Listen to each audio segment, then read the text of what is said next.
हाँ जी दोस्तों, ਤੁਹਾਡਾ ਸਾਰਿਆਂ ਦਾ ਆਪਣੇ ਚੈਨਲ ਤੇ ਸਵਾਗਤ ਕੀਤਾ ਜਾਂਦਾ ਤੇ ਅੱਜ ਦੀ ਵੀਡੀਓ ਵਿੱਚ ਆਪਾਂ ਤੁਹਾਨੂੰ ਕਰਾਵਾਂਗੇ ਪੀਐਸਸੀ ਬੋਰਡ ਦਾ ਜਮਾਤ 10ਵੀਂ ਦਾ ਪਾਰਟ 3 ਲੈ ਕੇ ਆਏ ਆ। ਇਸ ਕਰਕੇ ਤੁਹਾਨੂੰ ਦੱਸਦੀ ਜਿਹੜੀ ਰਿਵੀਜ਼ਨ ਹੈ ਤੁਹਾਡੀ ਟਰਮ 2 ਦੇ ਪੇਪਰ ਦੀ ਪੰਜਾਬੀ ਏ ਦੀ, ਉਸ ਕਰਕੇ ਤੁਹਾਨੂੰ ਦੱਸਦੀ ਹੈ ਅੱਜ ਦੀ ਵੀਡੀਓ 'ਚ ਆਪਾਂ ਤੁਹਾਨੂੰ ਕਰਵਾਵਾਂਗੇ ਸੂਫੀ ਕਵੀ ਬੁੱਲੇ ਸ਼ਾਹ, ਕਿੱਸਾ ਕਵੀ ਹਾਸ਼ਮ ਸ਼ਾਹ ਅਤੇ ਕਾਦਰ यार, ठीक है, ਵੀਰ ਕਵੀ शाह मुहम्मद ਤੇ ਵਾਰਤਾ ਭਾਗ। ठीक है, ये सारे आप अज के पार्ट अज की वीडियो आप सारा ये करावे पार्ट 3 गुरमती कावी पहले 2 पार्टा आपको ये करवाते तो अज की पार्ट वीडियो थोड़ी लंबी हो जाऊगी पर आपको सारा ये करवा देंगे। इस करके वीडियो में एंड तक ध्यान देखते रहना तो इस विचों ही जो पेपर आएगा थोड़ी रिवीजन भी सारी हो जाएगी। इस करके वीडियो में अंत तक ध्यान देखते रहो तो वीडियो स्किप जावे ना करो। तो हाँ जी मित्रों, पहला आप करावे तो सूफी कावी बुल्ले शाह, बुल्ला की जाना मैं कौन, हेठ लिखे कावी टोटे की प्रसंग साहित व्याख्या करनी है 150 शब्द विच। पहला आप तुहानूं प्रसंग कराने, देखो यह कावी सतरा साहित्य माला पाठ पुस्तक विच दर्ज बुल्ले शाह जी काफ़ी बुल्ला की मैं जाना मैं कौन विचों लई गईयां हन। इस काफ़ी विच कवि मनुखी आत्मा अंदरूनी मैं दी पछाण करवाउणी चाहुंदा है। वह महसूस करता है कि उसदी मैं धार्मिक रीति रिवाजां देशां कौमां ते बाहरी दिखाविਆਂ आदि दे बंधनां तो मुक्त है। यह खुशी गमी अते पवित्रता दे अपवित्रता दी दवैत तो भी अताह है। तो अगे इसकी व्याख्या करते हैं आप। बुल्ले शाह दसदा है कि उस दी अंदरूनी मैं ना तां मसीतां विच रहण वाले ते इस्लाम धर्म विच विश्वास रखण वाले मुसलमान होण विच है, तां ना ही झूठियां धार्मिक रीतां ते विश्वास विच उस दी मैं ना तां ਉਹਦੇ पवित्र लोकां विच शामिल होण करके है ਅਤੇ ना ही अपवित्र लोकां दी शामिल होण करके ਉਹਦੀ मैं ना तां यहूदियों के धर्म गुरु ते फरऊन दा हंकार तोड़न वाले मूसा होण विच है ਅਤੇ ना ही मिस्र दे हंकारी ਅਤੇ ਜ਼ਾਲਮ बादशाह फरऊन होण विच। बुल्ले शाह कहता है कि वह नहीं जानता कि ਉਹਦੀ ਇਹ मैं की है। तो अगे इसका अपने केंद्री भाग लिखना 40 शब्दों में। बुल्ले शाह अनुसार उस रब की होंद बड़ी विशाल है, वह किसी भी तरह के धार्मिक बंधनों तो परे है। भाषा कौमां नस्लों देश दियाँ हदबंदियां नाल उसका कोई संबंध नहीं। वह इस दुनिया का आदि ते अंत है। उसकी सोझी वेद ते कुरान पढ़न नाल नहीं हो सकती। जदों उस विच अभेदता हो जाए तो फिर किस दवैत का कोई अर्थ नहीं रह जाता। तो किस दे प्रश्न ने बुल्ला शाह की जाना मैं कौन कविता किस दी रचना है। बुल्ले शाह दी मूसा कौन सी, यहूदियों के गुरु। बुल्ला रब नूं किहड़े तत्तां तो परे दसदा है, पानी मिट्टी अग्नि ते हवा तो।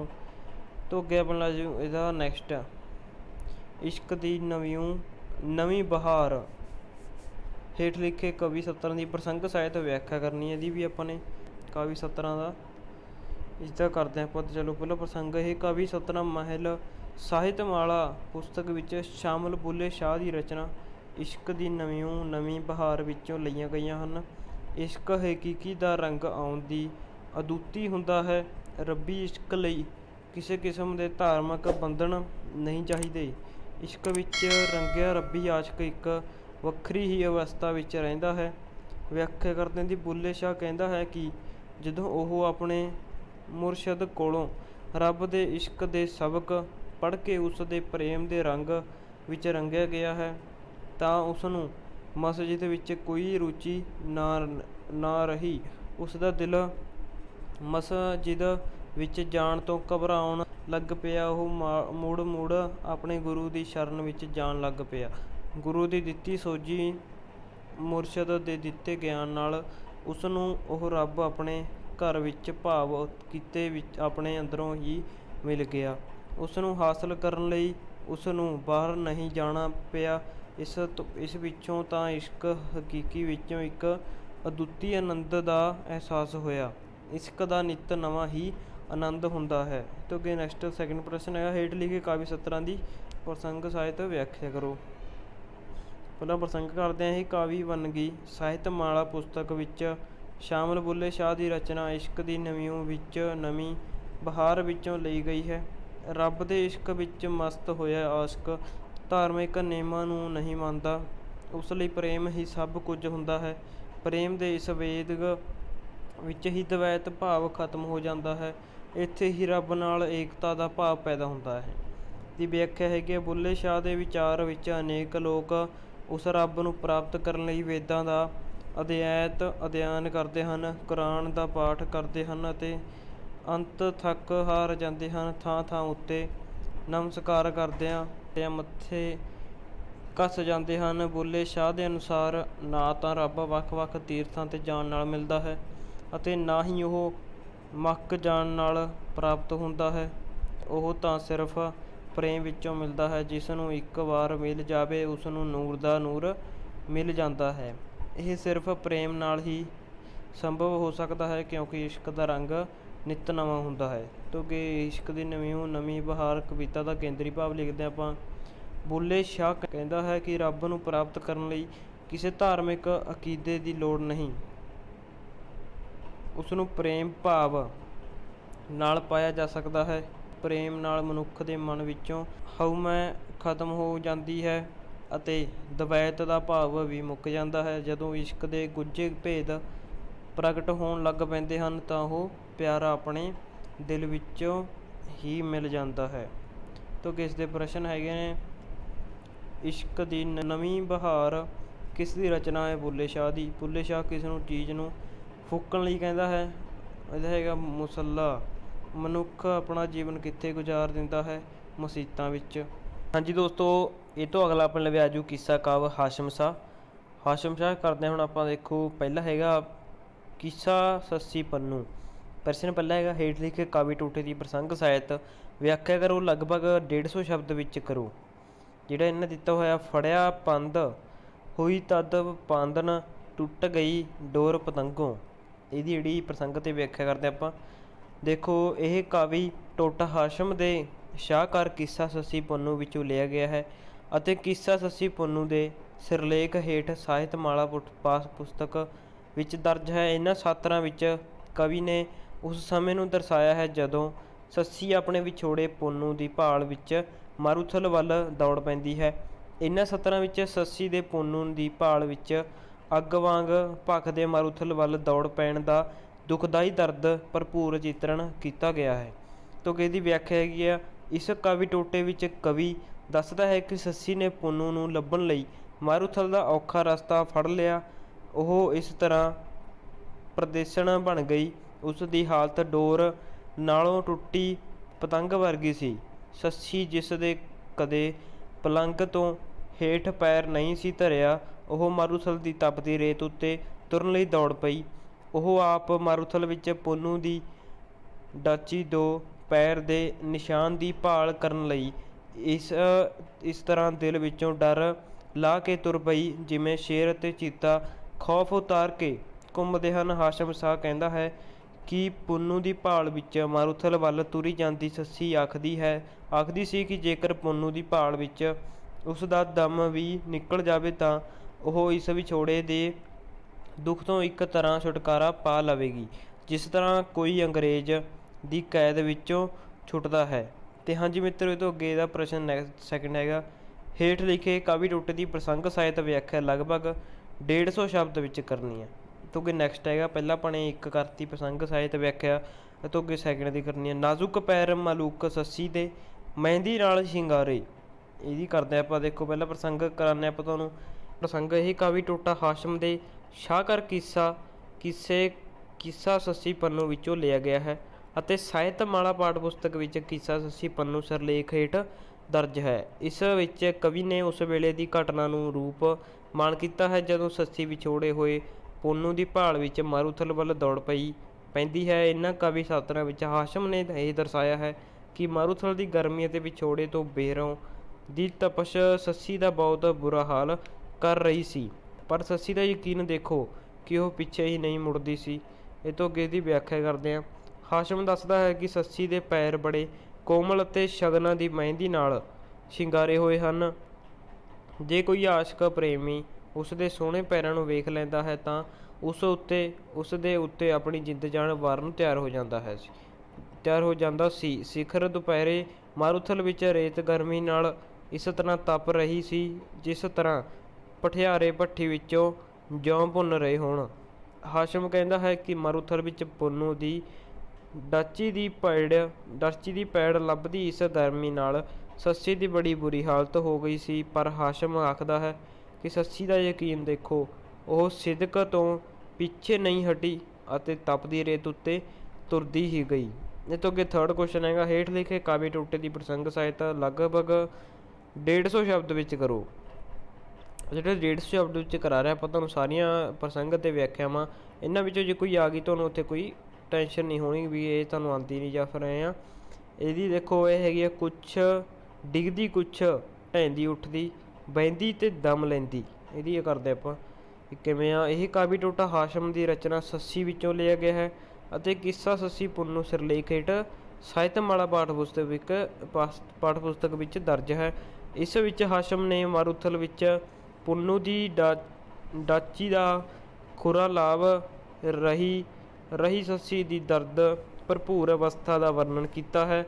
ਇਹ ਵਿਆਖਿਆ ਹੈਗੀ ਆ, ਹਾਸ਼ਮ ਇਹਨਾਂ ਕਾਵਿ ਸਤਰਾਂ ਵਿੱਚ ਮਾਰੂਥਲਾਂ ਵਿੱਚ ਤੜਫਦੀ ਲੁੱਛਦੀ ਅਤੇ ਖੁਰੇ ਭਾਲਦੀ ਸੱਸੀ ਦੀ ਮਨੋਦਸ਼ਾ ਦਾ ਵਰਣਨ ਕਰਦਾ ਹੋਇਆ ਆਖਦਾ ਹੈ ਕਿ ਸੱਸੀ ਕਦੇ ਡਿੱਗ ਪੈਂਦੀ ਸੀ ਅਤੇ ਕਦੇ ਉੱਠ ਖਲੋਂਦੀ ਸੀ ਅਤੇ ਕਦੇ ਦਮ ਲੈਣ ਲੱਗ ਪੈਂਦੀ ਸੀ। ਜਿਵੇਂ ਸ਼ਰਾਬੀ ਨੂੰ ਸ਼ਰਾਬ ਦੀ ਤੋਟ ਆਈ ਹੋਈ ਹੋਵੇ, ਉਹ ਫਿਰ ਉਸੇ ਪਾਸੇ ਵੱਲ ਤੁਰਨ ਲੱਗ ਪੈਂਦੀ ਜਿੱਧਰ ਪੁੰਨੂ ਦੀ ਡਾਚੀ ਗਈ ਹੋਈ ਸੀ। ਉਹ ਊਠ ਦਾ ਖੁਰਾ ਲੱਭਦੀ ਸੀ ਪਰ ਉਸ ਨੂੰ ਖੁਰਾ ਉੱਕਾ ਹੀ ਨਹੀਂ ਲੱਭ ਰਿਹਾ ਸੀ। ਅੰਤ ਵਿੱਚ ਹਾਸ਼ਮ ਆਖਦਾ ਹੈ ਕਿ ਜਿਨ੍ਹਾਂ ਦਾ ਪਿਆਰ ਸੰਪੂਰਨ ਹੋਵੇ ਉਹਨਾਂ ਦੀ ਪ੍ਰੀਤ ਕਹਾਣੀ ਨੂੰ ਸੰਸਾਰ ਕਿਉਂ ਨਾ ਗਾਵੇ। ਅਰਥਾਤ ਸੱਚੇ ਪ੍ਰੇਮੀਆਂ ਦੀ ਪਿਆਰ ਕਹਾਣੀ ਸਾਰਾ ਸੰਸਾਰ ਗਾਉਂਦਾ ਹੈ ਅਤੇ ਉਹ ਆਪਣੇ ਸੱਚੇ ਪਿਆਰ ਨਾਲ ਅਮਰ ਹੋ ਜਾਂਦੇ ਹਨ। ਇਹ ਤੋਂ ਅੱਗੇ ਚੌਥਾ ਪ੍ਰਸ਼ਨ ਹੈਗਾ, ਕਿੱਸਾ ਸੱਸੀ ਪੁੰਨੂ ਕਵਿਤਾ ਦਾ ਕੇਂਦਰੀ ਭਾਵ ਲਿਖਣਾ 40 ਸ਼ਬਦਾਂ ਵਿੱਚ। ਆਪਣੇ ਪ੍ਰੀਤਮ ਪੁੰਨੂ ਤੋਂ ਵਿਛੜ ਕੇ ਸੱਸੀ ਮਾਰੂਥਲ ਵਿੱਚ ਲੁੱਛਦੀ ਵਿਲਕਦੀ ਕਰਲਾਉਂਦੀ ਅਤੇ ਪੁੰਨੂ ਦੀ ਡਾਚੀ ਦੇ ਖੁਰੇ ਭਾਲਦੀ ਕਦੀ ਡਿੱਗ ਪੈਂਦੀ ਅਤੇ ਕਦੀ ਉੱਠ ਪੈਂਦੀ। ਅੰਤ ਉਹ ਡਾਚੀ ਦੇ ਖੁਰੇ ਉੱਤੇ ਆਪਣਾ ਸਿਰ ਰੱਖ ਕੇ ਡਿੱਗ ਪਈ। ਉਸ ਨੂੰ ਗਸ਼ ਆ ਗਈ ਅਤੇ ਡਿੱਗਦੇ ਸਾਰ ਹੀ ਉਸ ਨੂੰ ਮੌਤ ਆ ਗਈ ਅਤੇ ਉਸ ਦਾ ਭੌਰ ਉਡਾਰੀ ਮਾਰ ਗਿਆ। ਉਹ ਰੱਬ ਦਾ ਲੱਖ ਲੱਖ ਸ਼ੁਕਰ ਕਰ ਰਹੀ ਸੀ ਕਿ ਉਹ ਇਸ਼ਕ ਵਿੱਚ ਪੂਰੀ ਉਤਰੀ ਹੈ। ਤੋਂ ਅੱਗੇ ਪ੍ਰਸ਼ਨ ਆ ਗਏ ਨੇ ਆਪਣੇ ਲਵੇ ਛੋਟੇ। ਕਿੱਸਾ ਸੱਸੀ ਪੁੰਨੂ ਕਿਸ ਦੀ ਰਚਨਾ ਹੈ? ਹਾਸ਼ਮ ਸ਼ਾਹ ਦੀ। ਇਹ ਤੋਂ ਅੱਗੇ ਸੱਸੀ ਦੇ ਪ੍ਰੇਮੀ ਦਾ ਨਾਂ ਕੀ ਸੀ? ਪੁੰਨੂ। ਜਾਨ ਤਰੀ ਉੱਤੇ ਰੱਖ ਕੇ ਧਰ ਕੇ ਜਾਣ ਲਈ ਕੌਣ ਤਿਆਰ ਸੀ? ਸੱਸੀ। ਹਾਸ਼ਮ ਨੇ ਕਿਸ ਨੂੰ ਆਤਸ਼ ਦਾ ਦਰਿਆ ਕਿਹਾ? ਤਪਦੇ ਮਾਰੂਥਲ ਨੂੰ। ਸੱਸੀ ਦਾ ਰਾਹ ਕਿੱਥੋਂ ਦੀ ਲੰਘ ਰਿਹਾ ਸੀ? ਤਪਦੇ ਮਾਰੂਥਲ ਵਿੱਚੋਂ। ਹਾਂਜੀ ਮਿੱਤਰੋ, ਇਹ ਤੋਂ ਅੱਗੇ ਆਪਣੇ ਆ ਜਾਊਗਾ ਕਾਦਰ ਯਾਰ। ਕਿੱਸਾ ਪੂਰਨ ਭਗਤ ਪੂਰਨ ਦਾ ਜਨਮ। ਹੇਠ ਲਿਖੇ ਕਾਵਿ ਟੋਟੇ ਦੀ ਪ੍ਰਸੰਗ ਸਾਹਿਤ ਵਿਆਖਿਆ ਕਰੋ। ਲਗਭਗ 150 ਸ਼ਬਦ ਵਿੱਚ। ਅਲਫਾਖ ਸਖੀ ਸਿਆਲਕੋਟ ਅੰਦਰ। ਇਹਦੀ ਪਹਿਲਾਂ ਪ੍ਰਸੰਗ ਕਰਦੇ ਆਪਾਂ ਇਹਦਾ। ਇਹ ਕਾਵਿ ਟੋਟਾ ਕਾਦਰ ਯਾਰ ਦੇ ਕਿੱਸਾ ਪੂਰਨ ਭਗਤ ਵਿੱਚੋਂ ਲਿਆ ਗਿਆ ਹੈ। ਪੂਰਨ ਦਾ ਜਨਮ ਸਿਰਲੇਖ ਹੇਠ ਸਾਹਿਤਮਾਲਾ ਪਾਠ ਪੁਸਤਕ ਵਿੱਚ ਦਰਜ ਹੈ। ਇਸ ਕਾਵਿ ਟੋਟੇ ਵਿੱਚ ਕਵੀ ਨੇ ਪੂਰਨ ਦੇ ਜਨਮ ਸੰਬੰਧੀ ਦਰਸਾਇਆ ਹੈ। ਇਹਨਾਂ ਕਾਵਿ ਸਤਰਾਂ ਵਿੱਚ ਕਵੀ ਨੇ ਰਾਜੇ ਸਲਵਾਨ ਦੇ ਘਰ ਪੂਰਨ ਦੇ ਜਨਮ ਸਮੇਂ ਜੋਤਸ਼ੀਆਂ ਦੇ ਆਖਣ 'ਤੇ ਉਸ ਨੂੰ ਭੋਰੇ ਵਿੱਚ ਪਾ ਦੇਣ ਬਾਰੇ ਵਰਣਨ ਕੀਤਾ ਹੈ। ਤੇ ਚਲੋ ਫਿਰ ਮਿੱਤਰੋ ਕਰਦੇ ਹਾਂ ਇਹਦੀ ਵਿਆਖਿਆ। ਇਸ ਕਾਵਿ ਟੋਟੇ ਵਿੱਚ ਕਿੱਸਾਕਾਰ ਆਖਦਾ ਹੈ ਕਿ ਮੇਰੀ ਸਖੀ ਤੂੰ ਦੱਸ ਕਿ ਸਿਆਲਕੋਟ ਸ਼ਹਿਰ ਵਿੱਚ ਰਾਜੇ ਸਲਵਾਨ ਦੇ ਘਰ ਪੁੱਤਰ ਪੈਦਾ ਹੋਇਆ ਹੈ। ਪੂਰਨ ਦੇ ਜਨਮ ਦੀ ਖਬਰ ਕਦੋਂ ਰਾਜੇ ਨੂੰ ਦਿੱਤੀ ਗਈ ਤਾਂ ਆਪਣੇ ਘਰ ਪੁੱਤਰ ਪੈਦਾ ਹੋਣ ਦੀ ਖਬਰ ਸੁਣ ਕੇ ਰਾਜੇ ਨੇ ਪੰਡਤਾਂ ਨੂੰ ਬੁਲਾਇਆ। ਰਾਜੇ ਨੇ ਪੰਡਤਾਂ ਨੂੰ ਜੋਤਿਸ਼ ਵਿੱਦਿਆ ਦੀ ਕਿਤਾਬ ਵਾਚ ਕੇ ਬੱਚੇ ਪੂਰਨ ਦੇ ਭਵਿੱਖ ਬਾਰੇ ਦੱਸਣ ਲਈ ਕਿਹਾ। ਪੰਡਤਾਂ ਨੇ ਕਿਤਾਬ ਦੇਖ ਕੇ ਉਸ ਵਿੱਚ ਜੋ ਕੁਝ ਲਿਖਿਆ ਹੋਇਆ ਸੀ ਉਹ ਪੜ੍ਹ ਕੇ ਸੁਣਾ ਦਿੱਤਾ। ਉਹਨਾਂ ਨੇ 12 ਸਾਲ ਲਈ ਪੁੱਤਰ ਦਾ ਮੂੰਹ ਨਾ ਦੇਖਣ ਲਈ ਕਿਹਾ। ਪੰਡਤਾਂ ਦੀ ਸਲਾਹ ਅਨੁਸਾਰ ਰਾਜੇ ਨੇ ਪੂਰਨ ਨੂੰ 12 ਸਾਲ ਲਈ ਭੋਰੇ ਵਿੱਚ ਪਾ ਦਿੱਤਾ। ਪੂਰਨ ਮਾਂ ਦੀ ਕੁੱਖ ਦੇ ਇੱਕ ਹਨੇਰੇ ਵਿੱਚੋਂ ਨਿਕਲਿਆ ਸੀ ਕਿ ਹੁਣ ਉਸ ਨੂੰ ਦੂਜੇ ਹਨੇਰੇ ਭੋਰੇ ਵਿੱਚ ਪਾ ਦਿੱਤਾ ਗਿਆ। ਭਾਵ ਪੂਰਨ ਦੀ ਪਾਲਣਾ ਮਾਪਿਆਂ ਤੋਂ ਓਨਲੇ ਭੋਰੇ ਵਿੱਚ ਹੋਣ ਲੱਗ ਪਈ। ਤੇ ਹਾਂਜੀ ਮਿੱਤਰੋ, ਇਹਦਾ ਸੈਕਿੰਡ ਪ੍ਰਸ਼ਨ ਹੈਗਾ, ਇਹਦਾ ਜਿਹੜਾ ਲਗਭਗ 40 ਸ਼ਬਦਾਂ ਵਿੱਚ ਕੇਂਦਰੀ ਭਾਵ ਕਰਦੇ ਆਪਾਂ। ਪੂਰਨ ਸਿਆਲਕੋਟ ਦੇ ਰਾਜੇ ਸਲਵਾਨ ਦੇ ਘਰ ਪੈਦਾ ਹੋਇਆ। ਜੋਤਸ਼ੀਆਂ ਨੇ ਰਾਜੇ ਨੂੰ 12 ਸਾਲ ਪੁੱਤਰ ਦਾ ਮੂੰਹ ਨਾ ਦੇਖਣ ਲਈ ਕਿਹਾ। ਇਸ ਤਰ੍ਹਾਂ ਉਹ ਇੱਕ ਕੋਠੜੀ ਮਾਂ ਦੇ ਗਰਭ ਵਿੱਚੋਂ ਨਿਕਲ ਕੇ ਦੂਜੀ ਭੋਰੇ ਵਿੱਚ ਪੈ ਗਿਆ। ਤੇ ਇਸ ਦੇ ਪ੍ਰਸ਼ਨ ਹੈਗੇ ਨੇ, ਪੂਰਨ ਦਾ ਜਨਮ ਕਿਸ ਦੀ ਰਚਨਾ ਹੈ? ਕਾਦਰਯਾਰ ਦੀ। ਪੂਰਨ ਦਾ ਜਨਮ ਕਿੱਥੇ ਹੋਇਆ? ਸਿਆਲਕੋਟ। ਕਾਦਰਯਾਰ ਨੇ ਕਿੱਸਾ ਪੂਰਨ ਭਗਤ ਕਿਸ ਰੂਪ ਵਿੱਚ ਲਿਖਿਆ? ਸਿਹਰਫੀ ਵਿੱਚ। ਪੂਰਨ ਦੇ ਪਿਤਾ ਦਾ ਨਾਂ ਦੱਸੋ? ਸਲਵਾਨ ਰਾਜਾ। ਪੂਰਨ ਨੂੰ ਕਿਹੜੀ ਹਨੇਰੀ ਕੋਠੜੀ ਵਿੱਚ ਪਾ ਦਿੱਤਾ ਗਿਆ? ਭੋਰੇ ਵਿੱਚ। ਤੇ ਹਾਂਜੀ ਮਿੱਤਰੋ, ਇਹਦਾ ਸੈਕਿੰਡ ਹੈਗਾ, ਇੱਛਰਾਂ ਨੂੰ ਪੂਰਨ ਦੀ ਸਜ਼ਾ ਦਾ ਪਤਾ ਲੱਗਣਾ। ਹੇਠ ਲਿਖੇ ਕਾਵਿ ਟੋਟੇ, ਜਿਹੜਾ ਕਾਵਿ ਟੋਟਾ ਲਿਖਿਆ ਇਹਦੀ ਵੀ 150 ਸ਼ਬਦ ਵਿੱਚ ਜਿਹੜੀ ਵਿਆਖਿਆ ਅਤੇ ਪ੍ਰਸੰਗ ਕਰਨੀ ਹੈ। ਜਿਹੜਾ ਆਪਾਂ ਤੁਹਾਨੂੰ ਕਰਾ ਰਹੇ ਹਾਂ ਥੋੜ੍ਹਾ ਸਿਲੇਬਸ ਹੀ ਲਗਾ ਲਓ ਸਾਰਾ, ਥੋੜ੍ਹੀ ਰਿਵੀਜ਼ਨ ਕਰਾ ਰਹੇ ਆਪਾਂ ਸਾਰੀ, ਜਿਹੜੇ ਆਪਾਂ ਕਰਾ ਰਹੇ ਇਸ ਵਿੱਚੋਂ ਹੀ ਤੁਹਾਡਾ ਜਿਹੜਾ ਸਾਰਾ ਪੇਪਰ ਆਵੇਗਾ। ਇਸ ਕਰਕੇ ਜਿਹੜੇ 2 ਪਾਰਟ ਆਪਾਂ ਪਹਿਲਾਂ ਪਾਏ ਨੇ ਉਹਨਾਂ ਨੂੰ ਵੀ ਯਾਦ ਕਰਕੇ ਜ਼ਰੂਰ ਦੇਖ ਲੈਣਾ ਆਪਣੇ ਚੈਨਲ 'ਤੇ। ਅਤੇ ਚੈਨਲ 'ਤੇ ਤੁਸੀਂ ਨਵੇਂ ਆਏ ਹੋ, ਚੈਨਲ ਨੂੰ ਸਬਸਕ੍ਰਾਈਬ ਕਰਨਾ ਨਾ ਭੁੱਲਣਾ ਅਤੇ ਨਾਲ ਦਿੱਤੀ ਘੰਟੀ ਨੂੰ ਔਨ ਕਰ ਦਿਓ ਤਾਂ ਕਿ ਆਪਣੀ ਵੀਡੀਓ ਦੀ ਨੋਟੀਫਿਕੇਸ਼ਨ ਸਭ ਤੋਂ ਪਹਿਲਾਂ ਤੁਹਾਡੇ ਤੱਕ ਪਹੁੰਚ ਜਾਵੇ। ਅਤੇ ਆਪਣੇ ਚੈਨਲ 'ਤੇ ਤੁਹਾਨੂੰ 10ਵੀਂ ਜਮਾਤ ਦੇ ਸਾਰੇ ਜਿਹੜੇ ਪੇਪਰ ਹੋਣਗੇ ਉਹਦੀ ਸਾਰਿਆਂ ਦੀ ਤਿਆਰੀ ਕਰਾਵਾਂਗੇ। ਇਸ ਕਰਕੇ ਬਣੇ ਰਹੋ ਆਪਣੇ ਚੈਨਲ 'ਤੇ, ਸਬਸਕ੍ਰਾਈਬ ਜ਼ਰੂਰ ਕਰ ਲਿਓ। ਅਤੇ ਹਾਂਜੀ ਮਿੱਤਰੋ, ਦੂਜਾ ਜਿਹੜਾ ਹੈਗਾ, ਹੇਠ ਲਿਖੇ ਕਾਵਿ ਟੋਟੇ ਦੀ ਪ੍ਰਸੰਗ ਸਹਾਇਤਾ ਕਰਨੀ ਆ 150 ਯਾਨੀ ਕਿ 150 ਸ਼ਬਦਾਂ ਵਿੱਚ। ਇਹ ਹੈਗਾ ਕਾਵਿ ਟੋਟਾ ਜਿਵੇਂ ਕਿ ਗੈਨ ਗਮ ਖਾਦਾ ਰਾਣੀ ਹੋਈ ਅੰਨੀ, ਆਹੀ ਮਾਰਦੀ ਰੱਬ ਦੇ ਦੇਖ ਬੂਹੇ। ਇਹਦੀ ਪਹਿਲਾਂ ਪ੍ਰਸੰਗ ਕਰਦੇ ਆਪਾਂ। ਇਹ ਕਾਵਿ ਟੋਟਾ ਕਾਦਰਯਾਰ ਦੀ ਰਚਨਾ ਕਿੱਸਾ ਪੂਰਨ ਭਗਤ ਵਿੱਚੋਂ ਲਿਆ ਗਿਆ ਹੈ ਅਤੇ ਇੱਛਰਾਂ ਦੀ ਪੂਰਨ ਦੀ ਸਜ਼ਾ ਦਾ ਪਤਾ ਲੱਗਣਾ ਸਿਰਲੇਖ ਹੇਠ ਸਾਹਿਤਮਾਲਾ ਪਾਠ ਪੁਸਤਕ ਵਿੱਚ ਦਰਜ ਹੈ। ਇਸ ਕਾਵਿ ਟੋਟੇ ਵਿੱਚ ਇਹ ਦੱਸਿਆ ਗਿਆ ਹੈ ਕਿ ਕਿਸ ਤਰ੍ਹਾਂ ਜਲਾਦਾਂ ਨੇ ਪੂਰਨ ਦੇ ਹੱਥ ਵੱਢ ਕੇ ਉਸ ਨੂੰ ਖੂਹ ਵਿੱਚ ਸੁੱਟ ਦਿੱਤਾ ਅਤੇ ਉਸ ਦੀ ਮਾਤਾ ਇੱਛਰਾਂ ਉਸ ਦੇ ਵਿਛੋੜੇ ਵਿੱਚ ਰੋ ਰੋ ਕੇ ਅੰਨੀ ਹੋ ਗਈ। ਤਾਂ ਇਸ ਦੀ ਵਿਆਖਿਆ ਕਰਦੇ ਹਾਂ ਆਪਾਂ। ਇਸ ਕਾਵਿ ਟੋਟੇ ਵਿੱਚ ਕਵੀ ਦੱਸਦਾ ਹੈ ਕਿ ਇੱਛਰਾਂ ਆਪਣੇ ਪੁੱਤਰ ਪੂਰਨ ਦੇ ਵਿਛੋੜੇ ਵਿੱਚ ਆਹਾਂ ਮਾਰਦੀ ਅਤੇ ਰੱਬ ਦੇ ਦੂਰ ਤੋਂ ਮਿਹਰ ਦੀ ਮੰਗ ਕਰਦੀ ਹੋਈ ਅੰਨੀ ਹੋ ਗਈ। ਇਸ ਦੌਰਾਨ ਪੂਰਨ ਨੂੰ ਬੇਗਾਨੇ ਪੁੱਤਰ ਜਲਾਦ ਬਾਹਰ ਜਗ੍ਹਾ ਵਿੱਚ ਲੈ ਗਏ। ਉੱਥੇ ਉਹਨਾਂ ਨੇ ਪੂਰਨ ਦੇ ਹੱਥ ਵੱਢ ਦਿੱਤੇ। ਇਸ ਤੋਂ ਪਿੱਛੋਂ ਉਹਨਾਂ ਨੇ ਪੂਰਨ ਦੀ ਲਾਸ਼ ਖੂਹ ਵਿੱਚ ਸੁੱਟ ਦਿੱਤੀ। ਉਹਨਾਂ ਜਲਾਦਾਂ ਨੇ ਲੂਣ ਨੂੰ ਜਦ ਉਹਨਾਂ ਦਾ ਲਹੂ ਲਿਆ ਉਸ ਦਾ ਲਹੂ ਲਿਆ ਕੇ ਦਿੱਤਾ ਤਾਂ ਉਹ ਬਹੁਤ ਖੁਸ਼ ਹੋਈ।